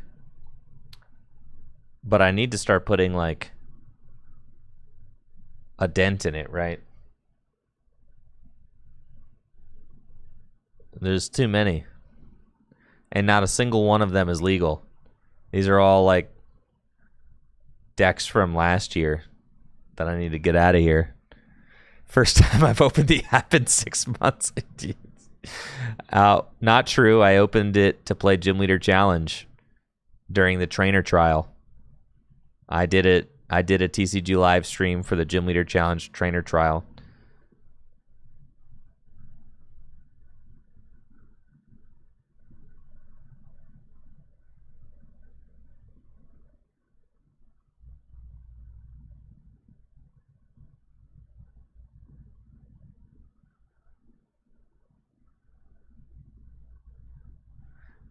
I would prefer if I could play like a single prize deck or something to NAIC. I mean, honestly, I really like the concept of the Rockets deck where you're playing Ariana and just filling your hand to 8 all the time. I think that's like really cool. That's something that I would like.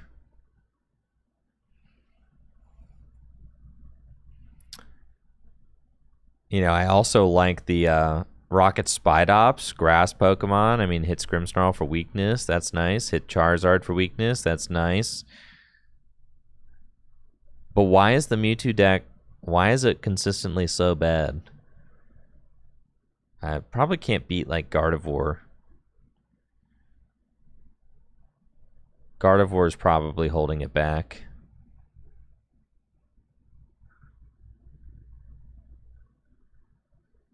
I just really want to play a Mewtwo deck. But seeing it get absolutely 0 results makes me wonder if it's worth wasting my time.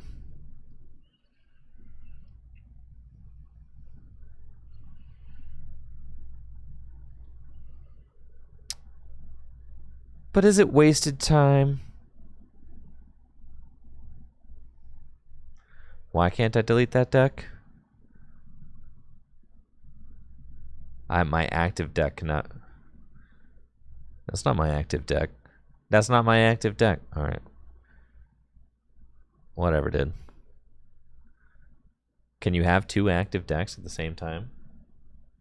It's my active expanded deck. Oh.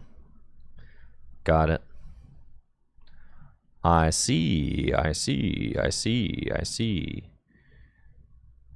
I hope they put Gym Leader Challenge into TCG Live full time. That'd be kind of sick. I think that'd be great. I also hope that they program all the cards back to black and white. That'd be sick. And if we could just have, like all the cards back to black and white, and if I could play Gym Leader Challenge on this thing. If they just made like a Gym Leader Challenge ladder, honestly, that'd be pretty beast. That wasn't like part of the trainer trial thing, just like if it was just there.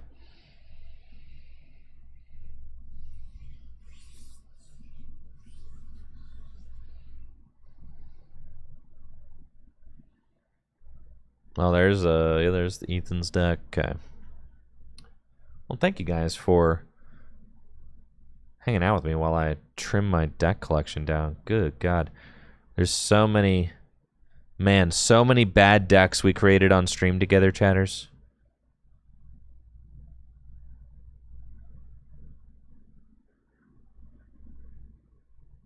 This feels like going through and deleting pictures of an ex off your phone.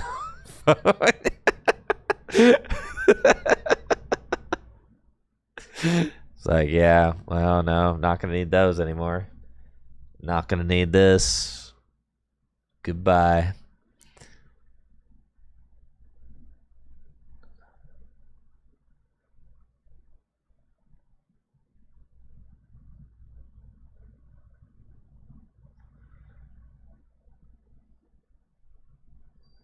God, am I gonna start naming my decks? End of an era, dude.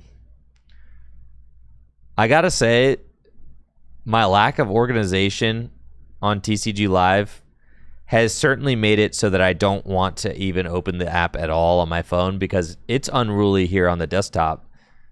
When I put it onto the phone, I can't tell what's going on, dude. There's way too much crap going on. Like I had like almost maxed out deck collection. I don't know. I think there's a limit to the amount of decks you can have. If there is, I had close to it.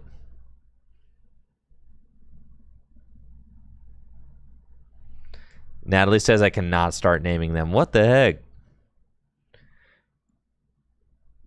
How am I supposed to actually test with this application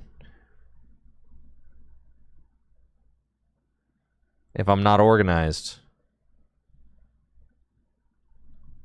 Listen, I got my yearly tournament is coming up in a week.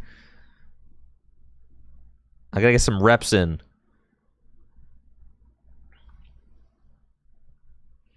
This is the only tournament I get this year.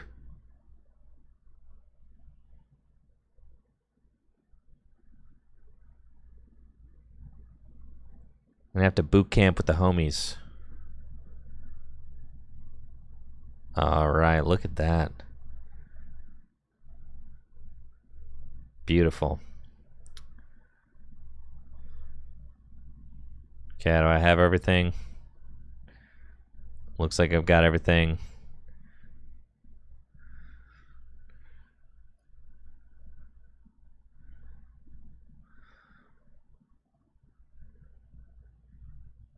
Okay. There we go. There's the Roaring Mid deck.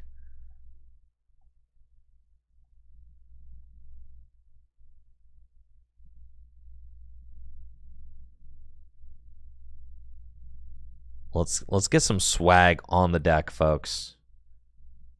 Oh, baby. Okay. Our round 4's coming up. Dang. Our TCG Live party is ending. What's this deck box? Vivid Voltage. Mewtwo.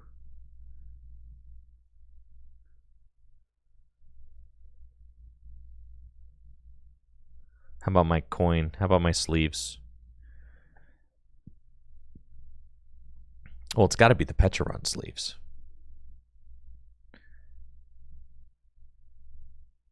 And it's got to be the Chansey coin.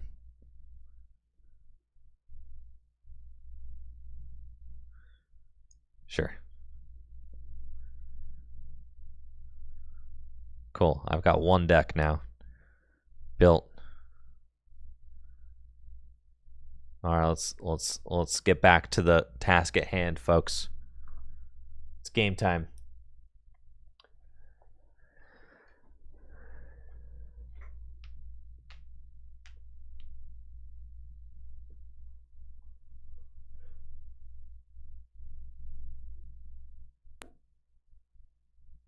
I did not play in the team challenge. No, I don't have that. And then I don't know. I don't know. I think I traded away my Players Cup stuff back on PTCGO. Couldn't you like trade that stuff back in the day? I definitely traded that stuff away. If you could trade it away.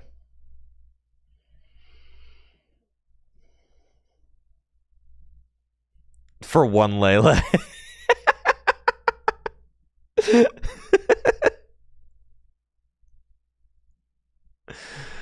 Yeah, that makes sense.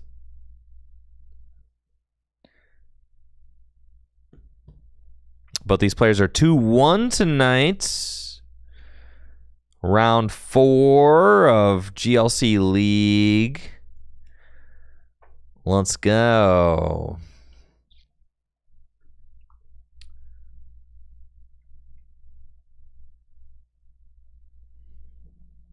Well, let's see what matchup we got going on here.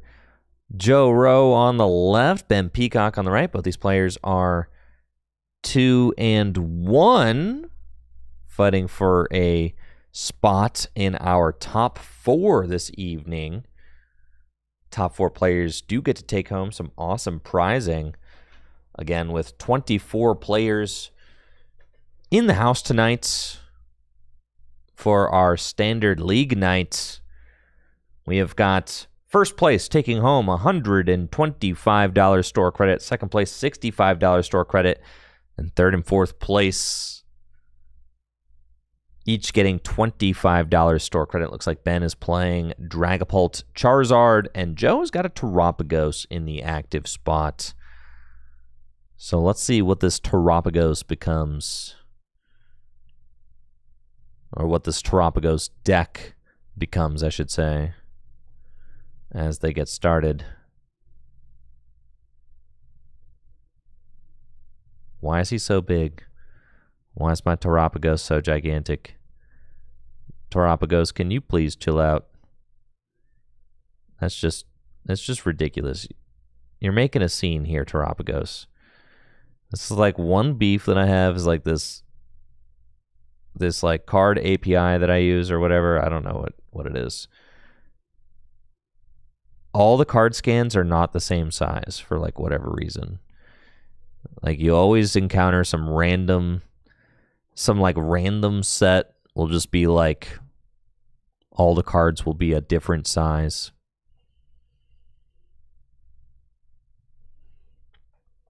All right, it's looking like Joe is playing the Eevee's deck. Just happened to open Terrapagos EX and is using Fan Call here on the first turn to search out an Eevee and some Hoot Hoot. So he's got that going on his bench now. And Ben playing the Dragapult Charizard deck with Cleffa in the active. Could use Grasping Draw on his first turn to help fill his hand and get a bigger hand size. Yo, big thanks to Cargo Manic over on Twitch with the Prime sub and the 22 months. Thank you so much for the continued support, Cargo. Joe's going to bench Latias EX. And with that, it's probably going to be a pass. It looks like maybe no energy drop per turn, which is a little bit unfortunate. But that's okay.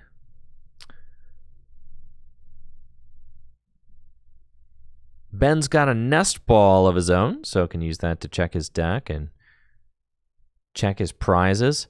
Yeah, there's definitely a Photoshop function that I can use to resize all images in a folder.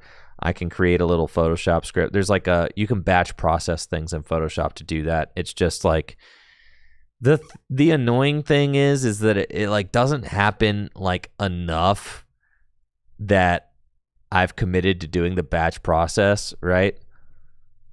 Which shouldn't take long. It wouldn't take very long, right? It's just like annoying. So, looks like Ben has got Nest Ball, Pheasantipity, and is just going to use Grasping Draw, fill his hand to 7, which seems pretty good. I mean, he's got Dragapult and Charizard in his hand. So, if he can find like an Arven, Rare Candy next turn, if Joe decides to take this knockout, then Ben will get to draw quite a few cards. He'll get to flip the script, and then has already got, like I said, the evolutions in his hand. So kind of ready to pop off. He just needs to find one of those rare candy.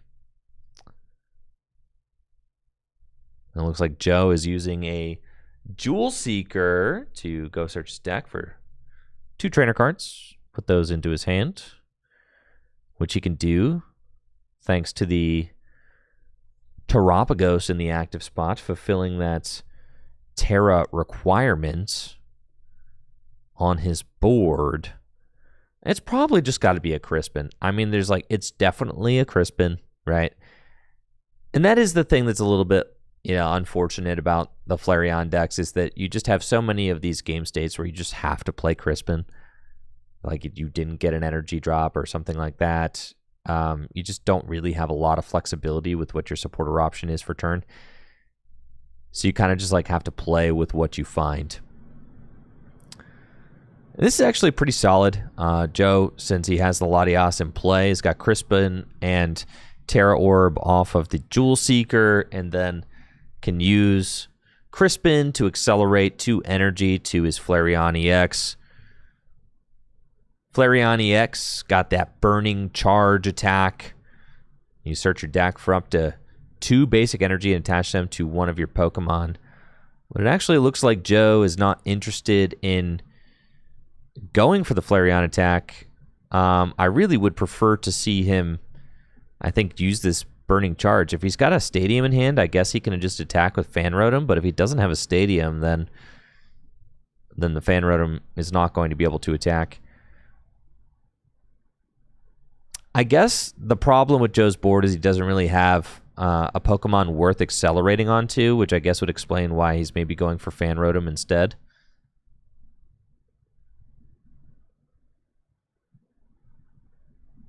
There definitely needs to be a Stadium drop, or else nothing is happening.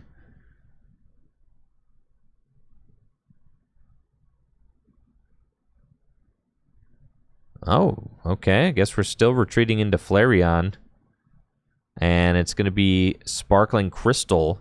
So we are getting a Flareon attack. Burning Charge. But, again, like I said, Joe doesn't really have anything worth accelerating onto. You would really want to have like an Eevee on the bench to accelerate these energy onto. And again, that can sometimes be an issue with this Flareon deck as well. Like sometimes if you open the wrong Pokemon, like in this case, Joe opened Terrapagos, right? And you don't really want to have the Terrapagos on your board. You would much rather that be an Eevee. And so that's just a little bit unfortunate there. Ben's got a lot of draw here, just top deck to Dracloak, so he can flip the script first. Doesn't actually find a Rare Candy or an Arven off of that, but does have a Dracloak, 2 Dracloak, so can Recon Directive twice.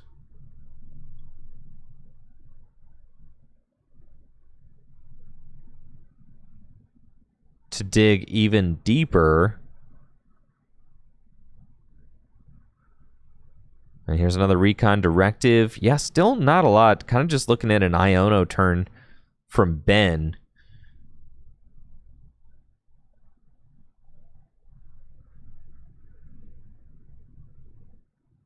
We do have a Charmander getting benched. I mean, that's a massive hand for there to be no Rare Candy, no Arven. None of that.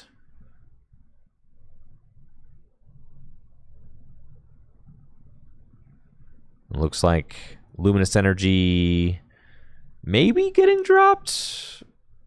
Fire Energy to the active.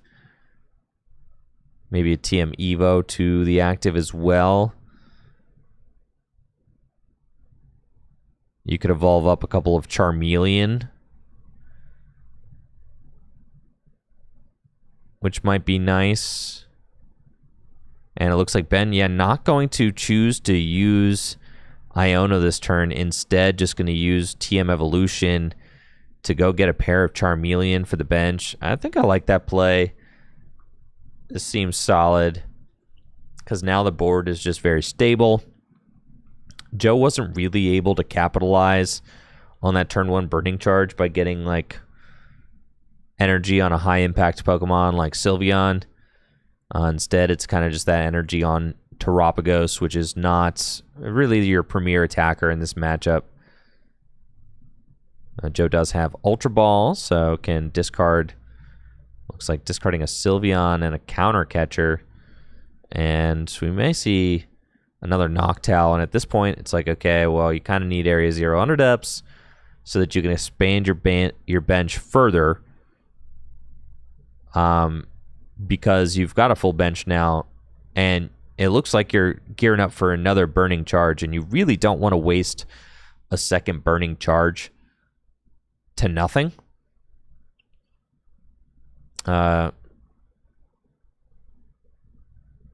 It's funny, I guess you can charge it. Can you charge up Latias? I mean, like, can you attack with Latias? You can. Eon Blade. During your next turn, this Pokemon can't attack. All right, so hear me out. You charge up Latias, right? And then you use Lily's Clefairy to make it one-hit KO. Dragapult EX. This is pro gamer plays right there. Sure, why not? Just need 2 Psychic Energy and a Colorless. And Latias EX can knock out Dragapult. Probably not the route you want to go, but you would much rather that be a Sylveon. As Sylveon's got a little bit more HP. And Joe's going to use Ultra Ball, go get Noctowl. Noctowl got the Jewel Seeker ability. And yeah, Joe has decided that he needs an Area 0 Underdepths. And it's true. Yeah, Ben might not be even putting a Dragapult into play. That's true. It's probably the Dracloaks are just there to draw cards. It's probably what it is, right? And then you play like a couple Luminous Energy just in case.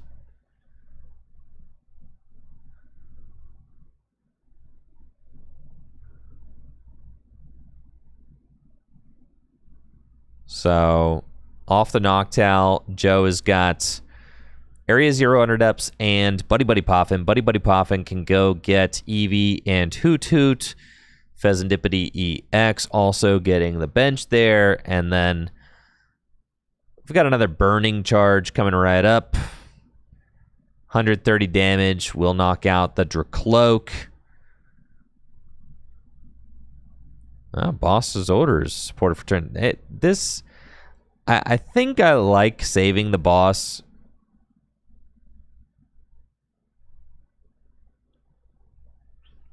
But knocking out a Charmeleon doesn't feel terrible.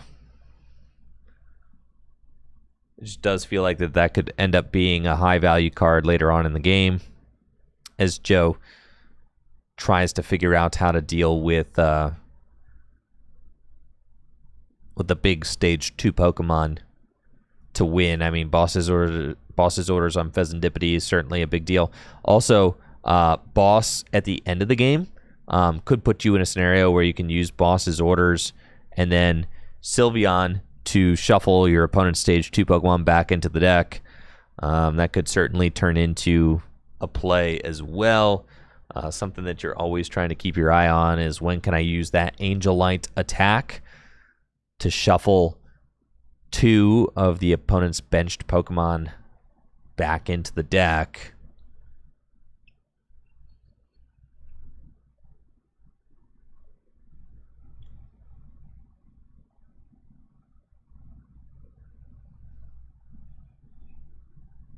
All right, and here we go. Got ourselves a Charizard finally.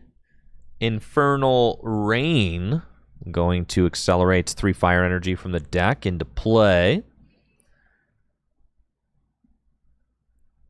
And at this point, the Burning Darkness attack is doing 240 damage. But Ben also has Counter Catcher in hand, so could just easily use that to take out whichever Pokemon he wants on Joe's side of the board. And we could see how Ben kind of sandbagged those first couple turns to help set up his board, and now his board is very strong with Charizard. Charizard's Burning Darkness is doing a significant amount of damage. He's got the 2 Dracloak in play, each with a fire energy attached to them. And Iono will set Joe's hand to just 4, I'm assuming. But it does look like Ben is actually going to Recon Directive first. So maybe not committed to playing Iono yet. I mean, his hand is kind of loaded, so there's almost no point to send it all to the bottom. He's got a lot of different energy. Dragapult on the bench now. I guess Ben deciding to use the 1 Recon Directive before the Iono so that he could evolve his Dragapult. So that does make sense. Also gets the Luminous Energy dropped on that Dragapult, and that's kind of all he really needs. Now can Iono himself to 6, use Recon Directive one more time, flip the script as well. And, I mean, it's just going to be operating with an absolutely gigantic hand by the end of all this, while setting Joe to just a measly 4 cards. Flip the script. We'll draw 3. Oh, and Ben also finds a watchtower, the Rockets Watchtower Stadium. And that could be huge. Could stop Joe from being able to use his Noctowl completely. And that is a certainly an impactful card.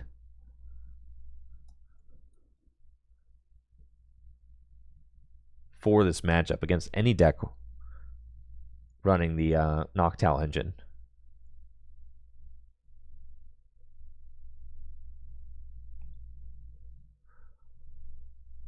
So let's see if Ben decides to toss that down into play. Looks like first is going to just expand his bench completely, thanks to the Area 0 underdepths. But we'll have to see if he decides to put the Watchtower into play.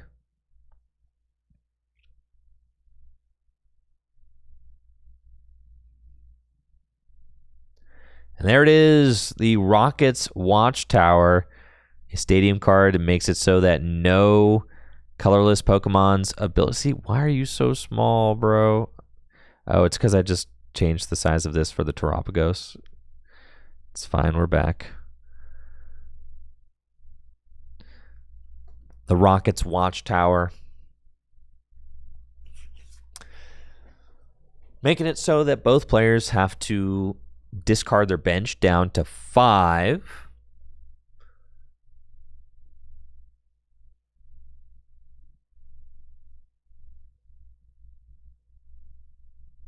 Monkey Dory on the bench. Rescue board to the Monkey Dory. And then Charizard will take that big knockout with the Burning Darkness attack, dealing 240 damage. Ben going to tie it right up. 4-4 prize cards.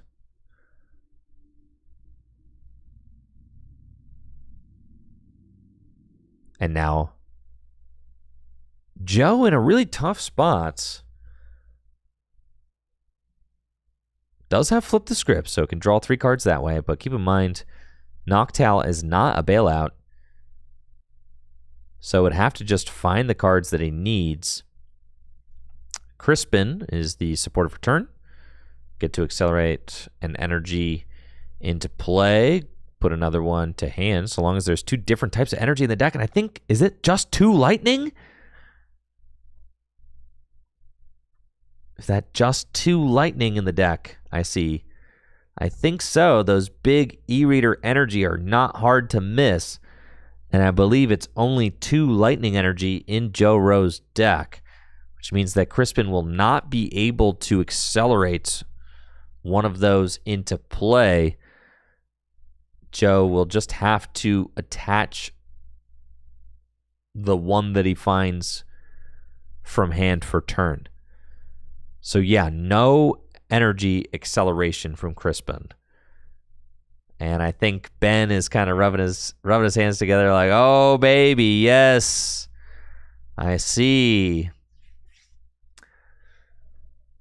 Fantastic. You'll love to see your opponent Crispin for 1. Certainly.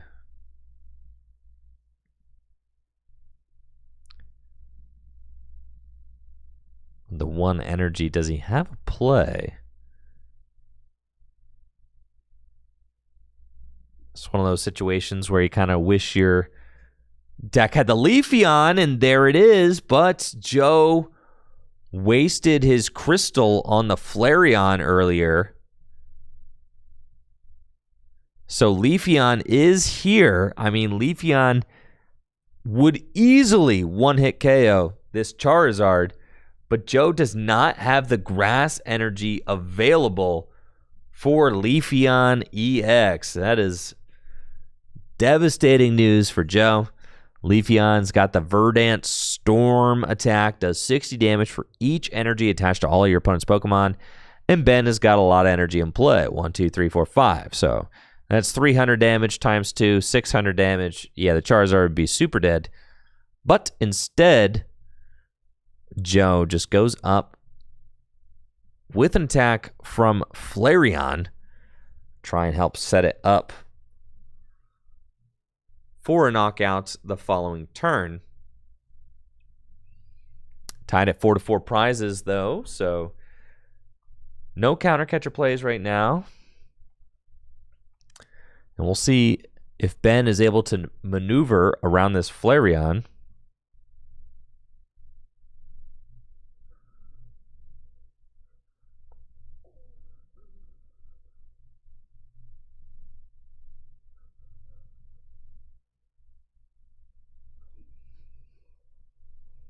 We've got Monkey Dory, can move 3 of those damage counters with the Adrenabrain ability, so going to put those onto the active Flareon. And then Ben's Charizard swinging for 240 damage, so Monkey Dory with Charizard, I mean, that just fixes the math completely. You know, thank you, Coach Shu over on Twitch with the Prime sub in the 15 months. Appreciate you, Coach Shu. Thank you. 15 months. Appreciate the support. Thanks. Yeah, that Monkey Dory is going to fix this math right up. And Charizard screaming in for a big knockouts. 240 damage. Burning Darkness. Aided by the Monkey Dory Adrenabrain ability. And Ben Peacock going to go down to just 2 prize cards remaining. And what can Joe do to try and resuscitate his chances in this game? He does have Super Rod in his hand, which could recover some energy, which could be important at this point in the game. Watchtower still in play, though, so no Noctowl. I'm pretty sure Joe just flipped the script into 3 nest balls, guys. Did you guys see that? That was 3 nest balls. 3 nest balls. That is just, yeah. That is not what you want when you're trying to find, you know, cool cards that are going to help you win. 3 nest balls at this point of the game. Not helpful. So we see Joe kind of spinning his wheels, trying to figure this all out. Counting the energy in the discard pile. Nest ball for Lily's Clefairy. Sure.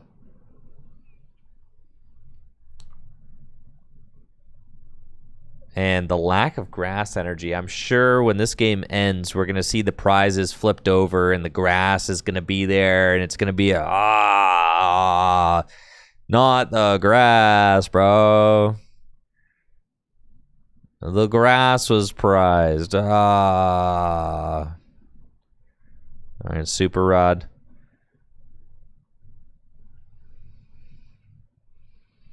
I'm going to shuffle Psychic Water Fire back into the deck. And it looks like we've got another Crispin coming up. And now Joe can target 2 energy. We've got a Psychic and a Water going on to Clefairy. I mean, if Joe had something like Counter Catcher, I mean, it wouldn't matter, right? Like the Charizard just checkmates it, right? Charizard just checkmates everything. Yeah. Turns out Charizard's a really good card, right? I mean, just look at this thing.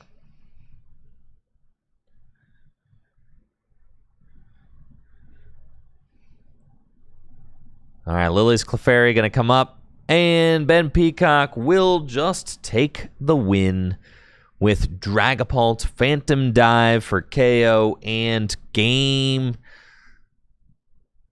And there's the grass energy. See? The prized grass energy, folks. There you go.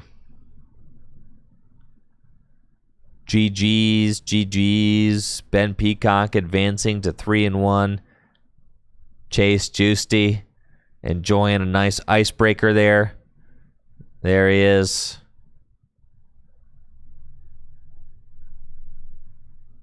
And like I said, good turnout tonight for Full Grip League nights. 24 players, got 5 rounds. That was our 4th of 5 rounds.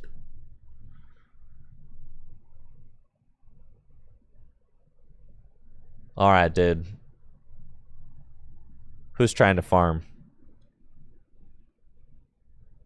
Are we so back? Listen, I just got to figure out the play for NAIC, all right? I just got to if I just donk somebody real quick, that's all I need. All right, standard. What's the battle pass look like? God, I'm feeling so rewarded. Now, I've been off Flareon for over a week now. God, I feel so rewarded. I'm feeling super rewarded right now.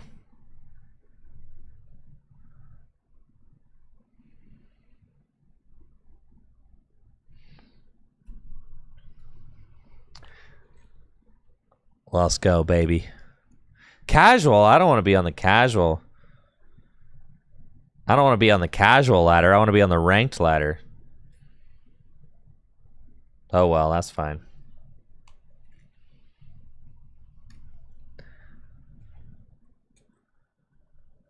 Do I want to go first? Heck yeah, I want to go first, dude.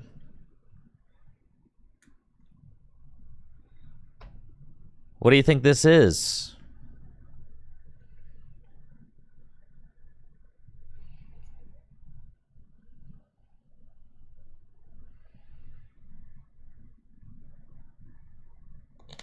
All right, we're up against Gholdengo.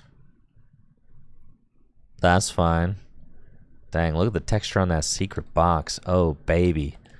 Look at that. Oh, baby. Would you just look at it?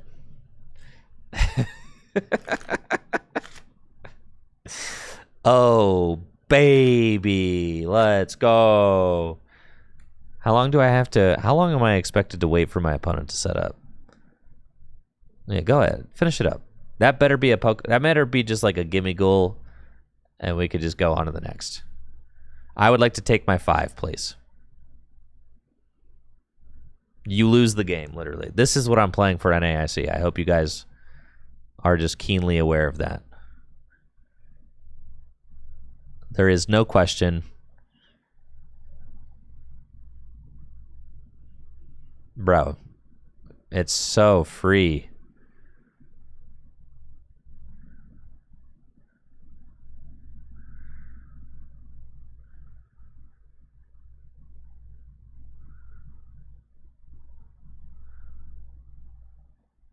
Why would you play anything else?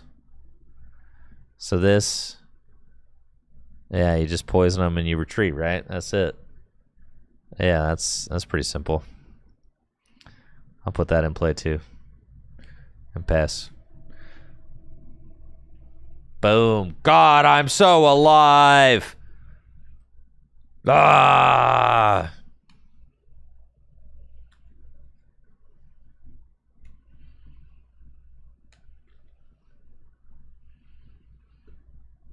Yeah, that was beast mode. You're telling me I could have multiple rounds at NAIC go like that? Yeah, that seemed kind of sick. All right, dang, I'm on Pikachu tier. Is round 5 going up? All right, round 5's going up, folks. This has got to be a donk.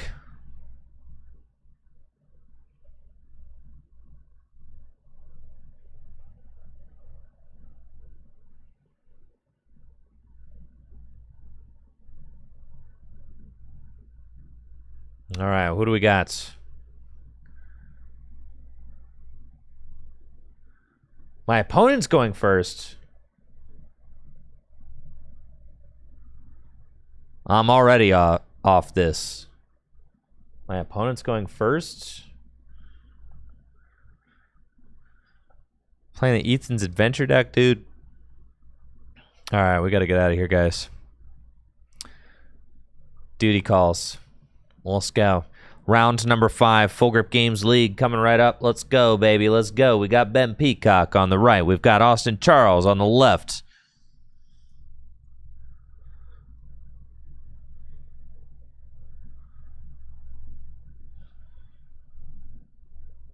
Austin Charles is 4-0. Ben Peacock, 3-1. Ben Peacock playing the role of the disruptor. Has the ability to shut down Austin with his run.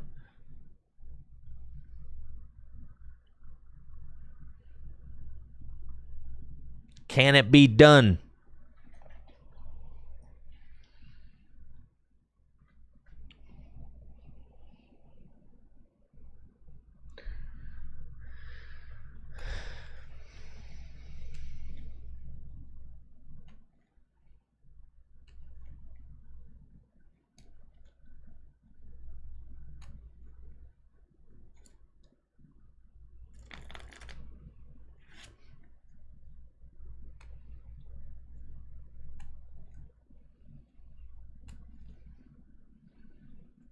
Our final match of the night. Let's get into this thing. We've got Ben Peacock with the Charizard Dragapult special.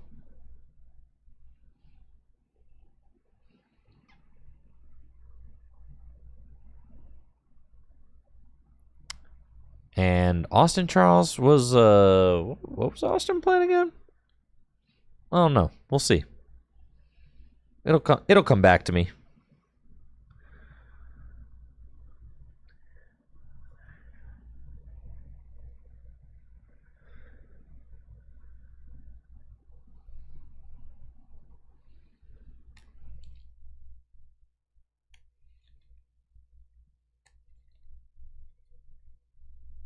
Ben's opening hand is absolutely loaded right now.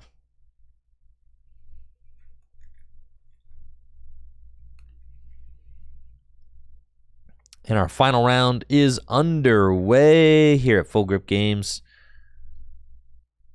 Austin is playing Gholdengo, and Ben Peacock playing Dragapult Charizard. Austin does find a nest ball off the top of the deck, so can check his prizes real quick and see what he's working with. Finds Gimme Ghoul off of the nest ball and is set up and pretty much ready to get moving next turn. Not the most explosive opening hand. I think I just see a bunch of trainers that he can't play. Energy retrievals, maybe some supporters. But Ben, on the other hand, is... yeah, he's cooking with some gas over there. Double Buddy Buddy Poffin in the opening hand. It's going to allow him to completely fill out that bench. And then if he can find TM Evolution, he will be well on his way to a fast start this game. So just going to be nest ball pass from Austin, and here goes Ben. Buddy Buddy Poffin number 1. Go get 2 basic Pokemon out of the deck. Let's see, taking a look at the standings tonight. Austin Charles is the top seed right now. There's actually 2 4-0s. It looks like.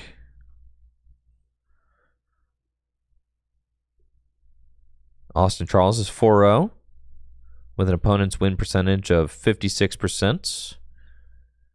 And Seeley, a senior, is 4-0, but opponent's win percentage is 37%. And then there are, let's see, 1, 2, 3, 4, 5 3-1s, of which Ben Peacock is one of them.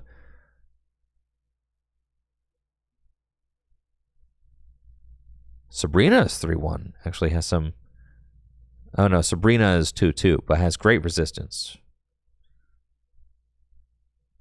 68% resistance. Okay, interesting. Ben's board is looking phenomenal. It's got an energy on the Chi-Yu. I know that card from Gym Leader Challenge. That's right.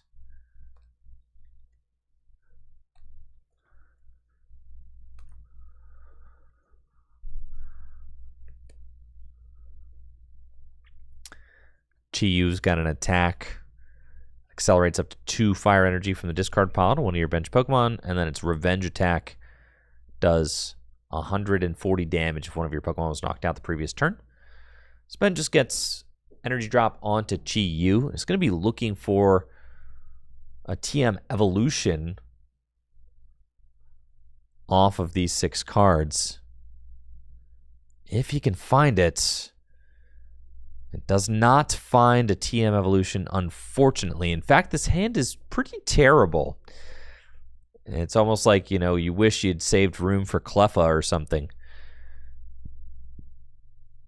Because this hand is the pits. I mean, it is awful. Ben just has to pass. And let's see what Austin can do. We got another Gimme Ghoul down. And then Austin might be looking at a pass as well. We got like a Darkness Energy, a Picnic Basket. Yeah, but this is like, we're having a mid-off, folks.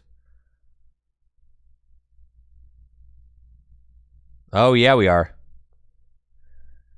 Darkness Pass. Oh, but we've got another Iono from Ben. So he's just going to play it. Sure.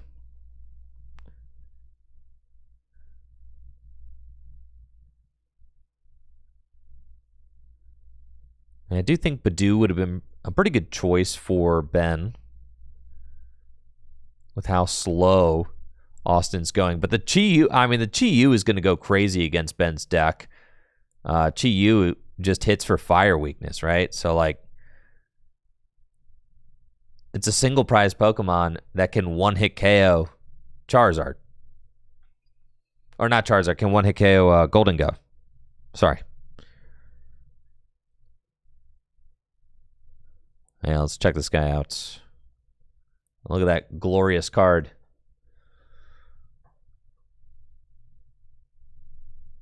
TM Evolution onto the Dreepster. And Ben does get that TM Evolution play that he wants with the Chi-Yu on the bench with the Fire Energy attached. Mega Fire of Envy ready to go.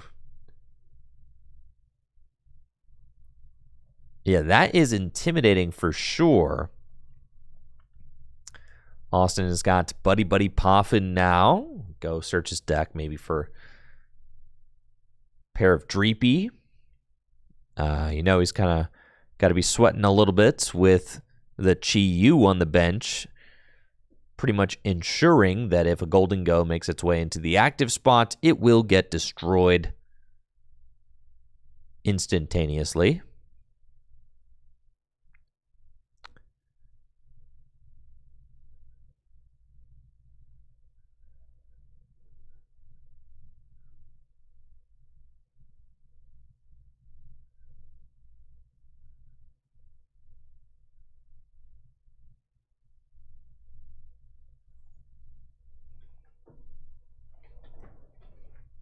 All right, got the Energy Search Pro coming down from Austin. So he gets to search his deck for an energy of each different type and put them into his hand.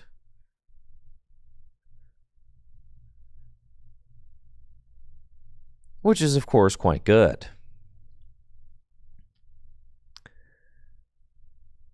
But he might just be using that so that he can start to build up a Dragapult. I imagine that he wants the dark or wants the fire and the psychic energy to hand so that he can start getting those going on a Dreepy. He's got a TM Evolution in his hand as well. So he may end up using the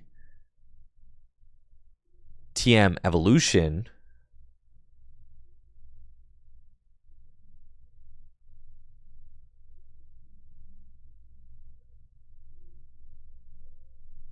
I imagine that Austin is using the Energy Search Pro to just get some energy into the discard pile and then also start building up Dragapult. I mean, you're looking down at Chi-Yu. You're not going in with Gholdengo, right? The Chi-Yu kind of like ensures that you will lose.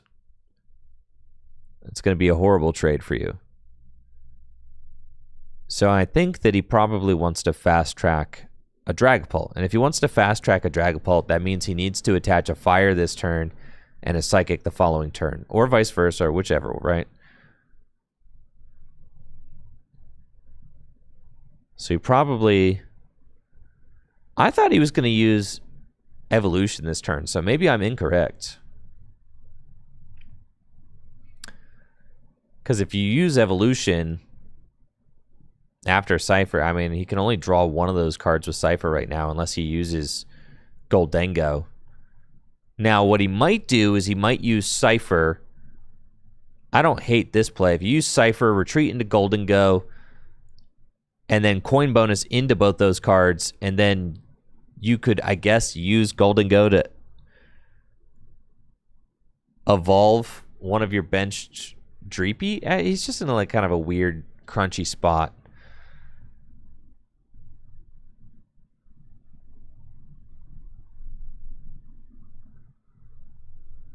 Most assuredly. Yeah, Metal Energy is going to Gholdengo.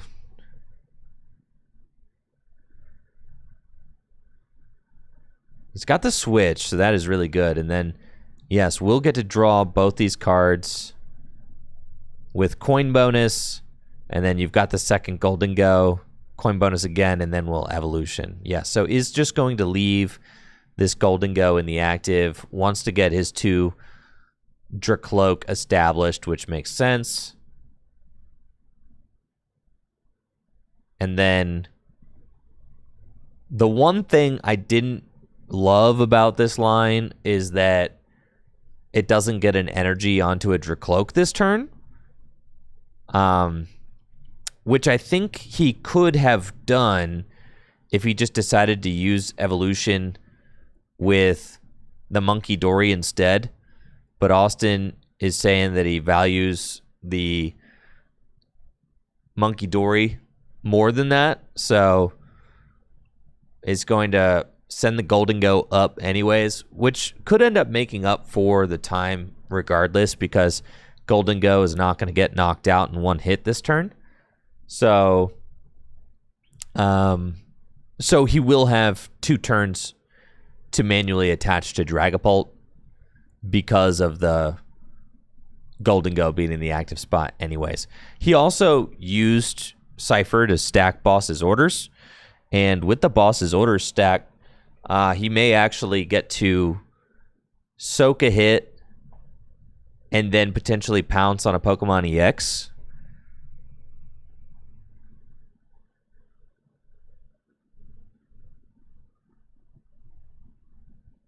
But Ben is going to soil all of that with an Iono and send the hands to the bottom of the deck, give each player 6 new cards to work with.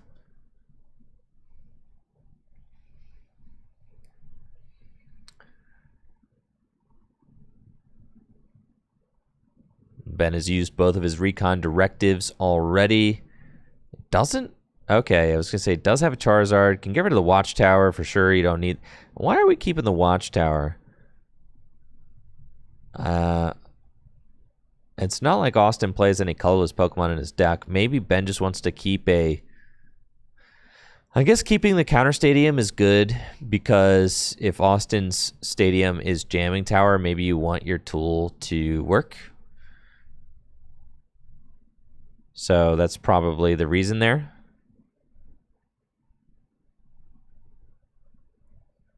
And yeah, I mean, I guess there could be a Blood Moon Ursaluna, sure. But probably to bump Jamming Tower would be my guess.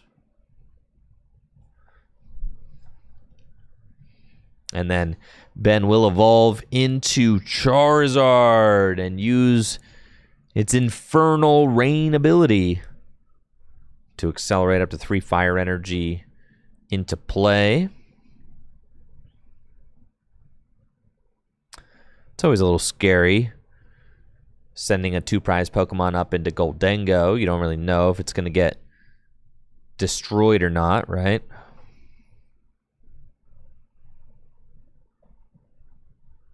But here comes Charizard.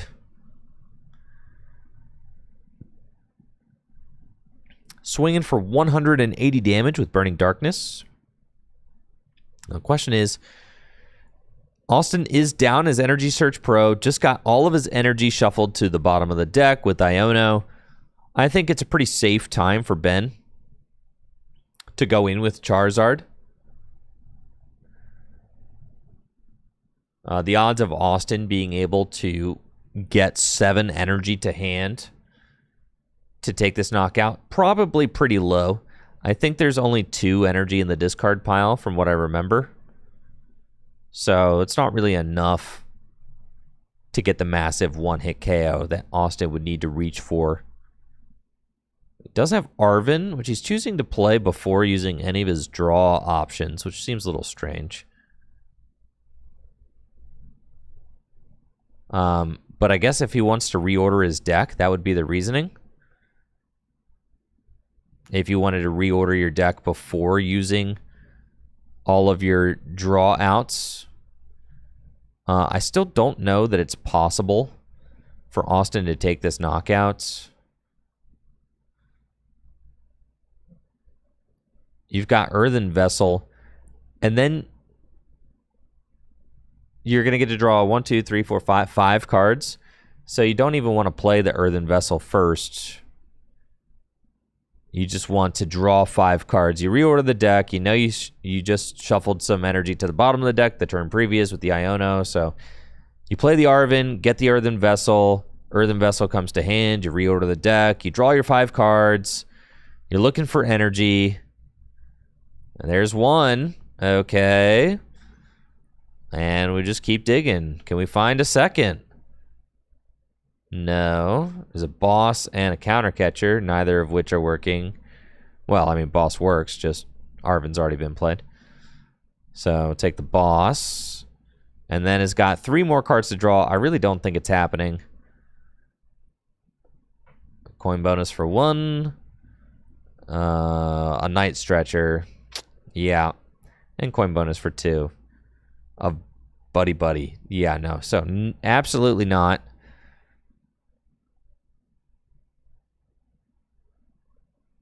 Buddy Buddy Poffing, go get another Pokemon. I think at this point you probably want to get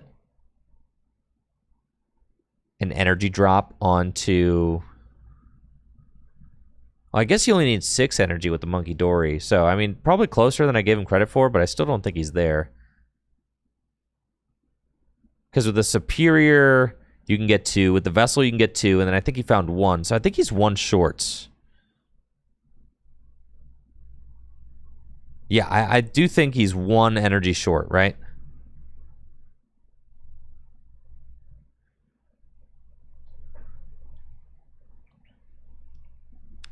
So he actually was very close. I forgot about the Monkey Dory making a big difference here. Yes. The Monkey Dory fixes the math onto the Charizard.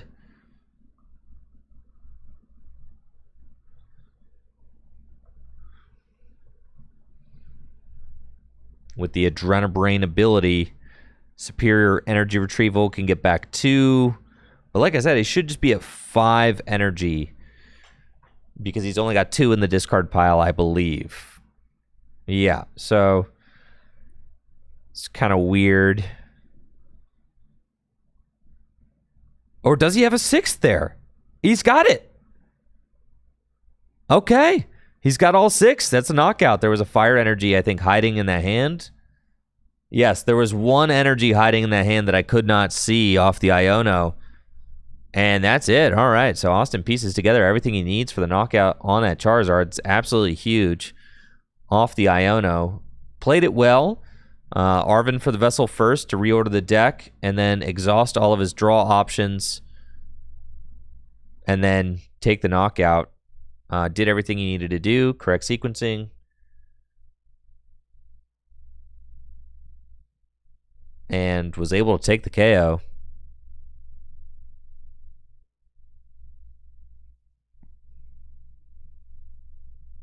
And Ben has got Counter Catcher, or not Counter Catcher, Prime Catcher, and TM Evolution off of Arvin.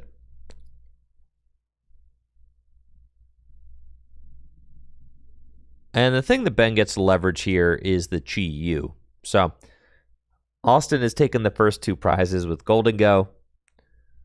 He's got a heavily damaged Gholdengo in play, but it doesn't really matter because the Monkey Dory can kind of turn those extra damage counters into damage dealt. So the weird thing is here, if Ben ignores this Gholdengo with 150 damage on it, that's kind of just like this damage bank that Austin gets to tap.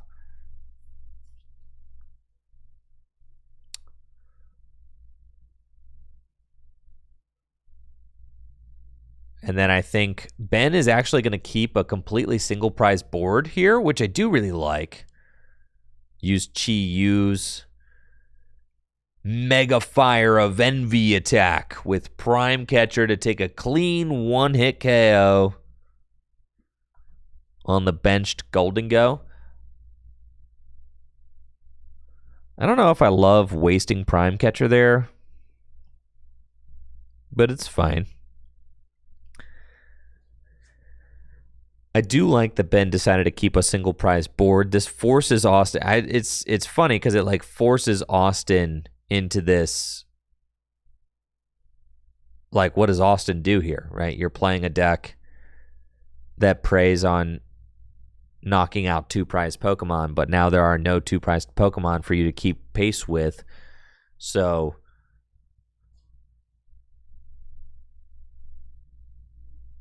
now Austin's in this position where he's like, okay, I guess am I going to just take a single prize knockout with a Gholdengo? That feels kind of bad.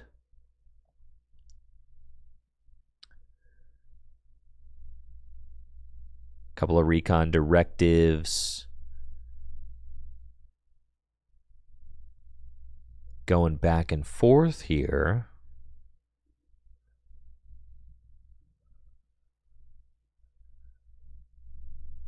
Flip the script. We'll get to draw 3 more cards.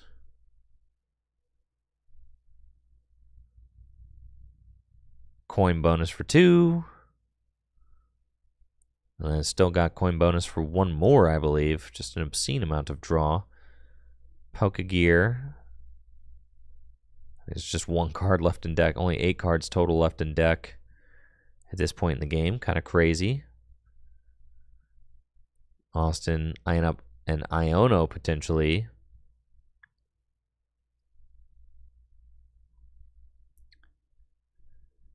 And it's this situation where you kind of have to knock out the Chi Yu, right? I mean, you can't just ignore this Chi Yu because the Chi Yu will just one-hit KO your Gholdengo every turn.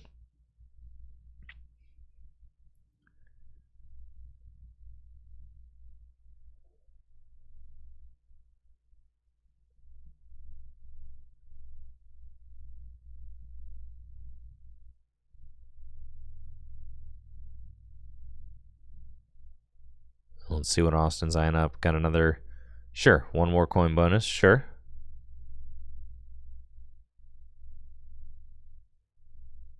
We've got Superior in hand, so can attack. It's no problem.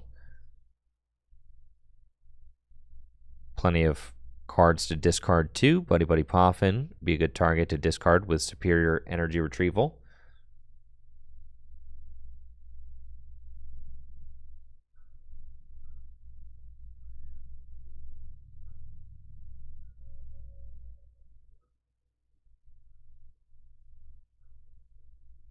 Double Night Stretcher. Okay, for grass and a metal energy. And we've got metal energy going on to Gholdengo. And saving the Superior in deck. Gonna go not coin bonus, Make It Rain, 150 damage. Austin will take the knockouts on Ben's active Chi Yu.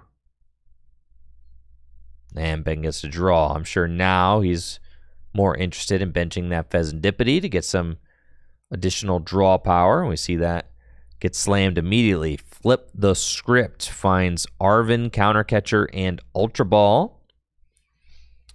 Recon Directive. It's a boss or Night Stretcher. Taking the Night Stretcher gladly.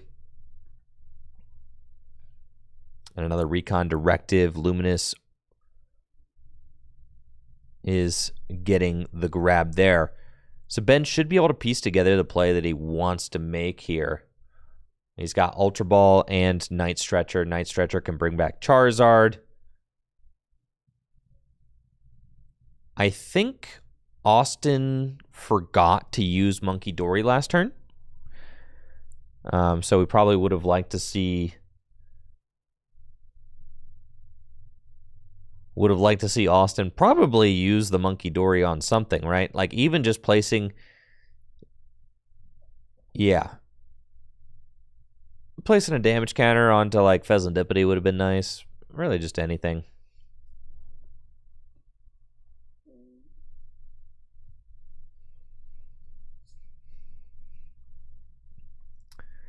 Maybe Ultra Ball for Dracloak. Yeah, Austin did, I think, miss his trigger there on the Monkey Dory, sadly.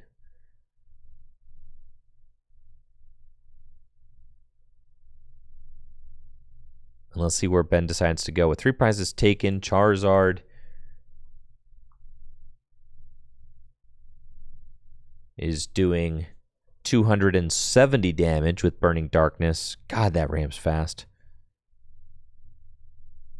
Got one more Recon Directive. Sure. Dragapult or Badoo.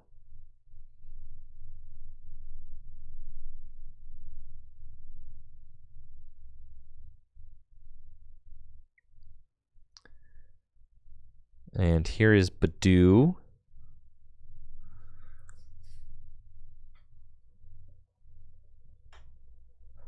And really, this is what Ben's going for, huh? The Badoo item lock.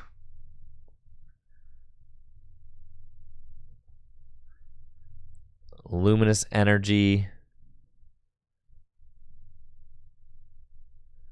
And Itchy Pollen.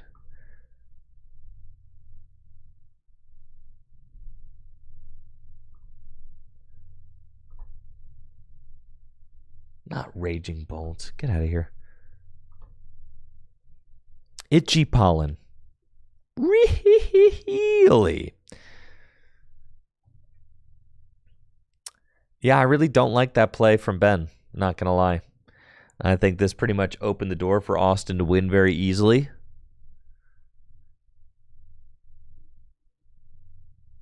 I would have preferred to see Ben just go in with a Charizard and take the knockout, right? Like, I actually think that benching the Badoo is just straight up a game-losing play for Ben. And that if Ben just stays the course, goes Charizard, knockout. I don't know. Maybe he was out of energy in the deck. And maybe that's why he couldn't go with Charizard that last turn. You know, I don't think these decks play a lot of fire energy. I think that would probably be the only explanation. But still, I think it is... I think benching the Badoo is just such a big misplay that it just completely fixed Austin's prize map. Yeah, and now he's got the Turo to move the Pheasantipede. You got to figure with like a counter catcher play like that, the odds of you being able to stick your opponent when they're at like the bottom 6 cards of their deck and they haven't played their Turo yet.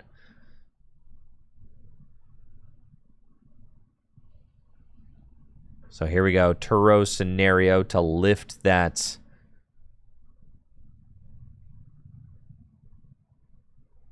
Pheasantipede. And Austin does have to pass. So that's interesting. But has to pass because of the fact that he was item locked. It's this funny situation where if Ben, like, Ben can't do the Badoo item lock game plan because of the fact that Monkey Dory will just knock it out every turn.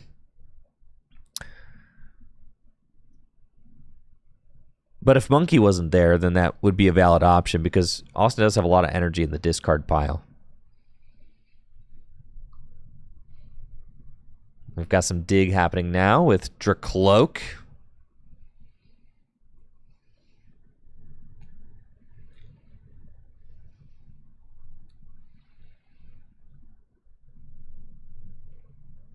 And here is Monkey Dory making its way onto Ben's bench.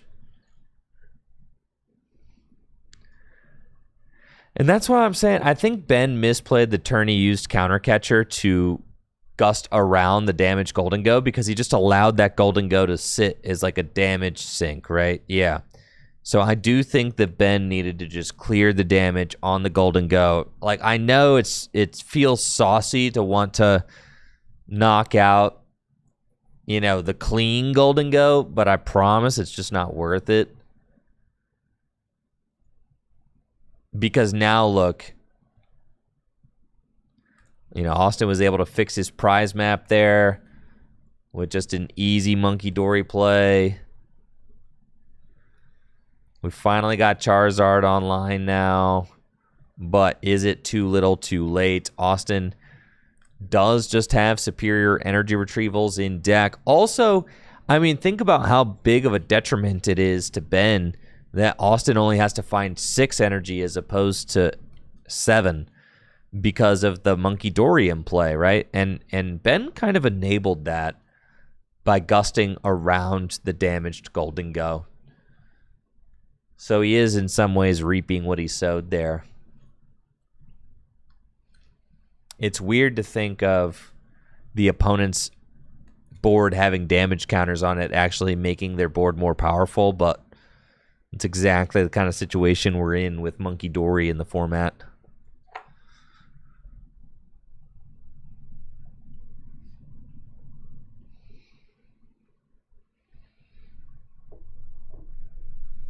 All right, so Ben will retreat into Charizard EX.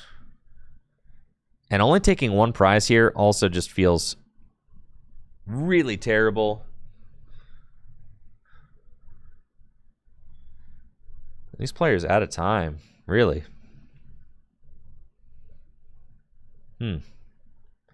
Probably getting down to the wire here.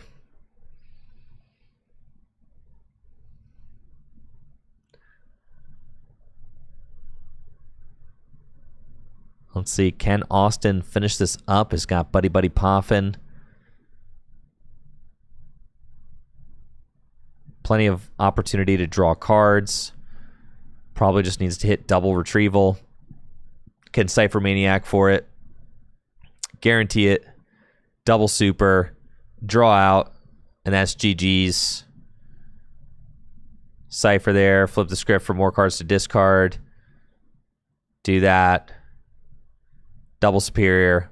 Austin is your league winner tonight with a record of 5-0 with Gholdengo. Congratulations to Austin Charles on a job well done this evening here at Full Grip Games. We'll be taking home $125 store credits.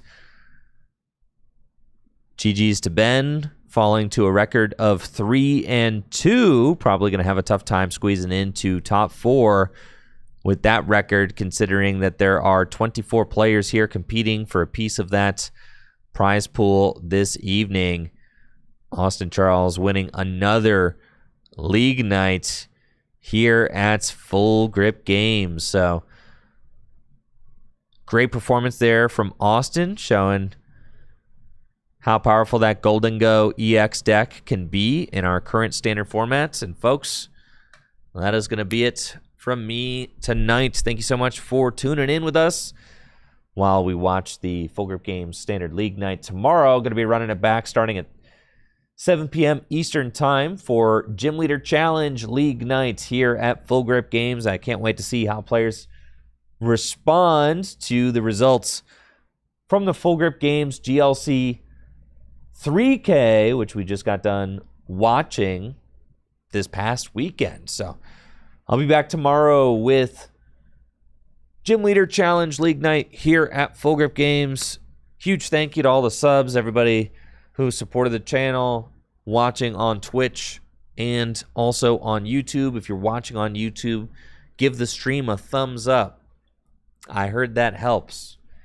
So if you liked it, give it a thumbs up. Do that thing.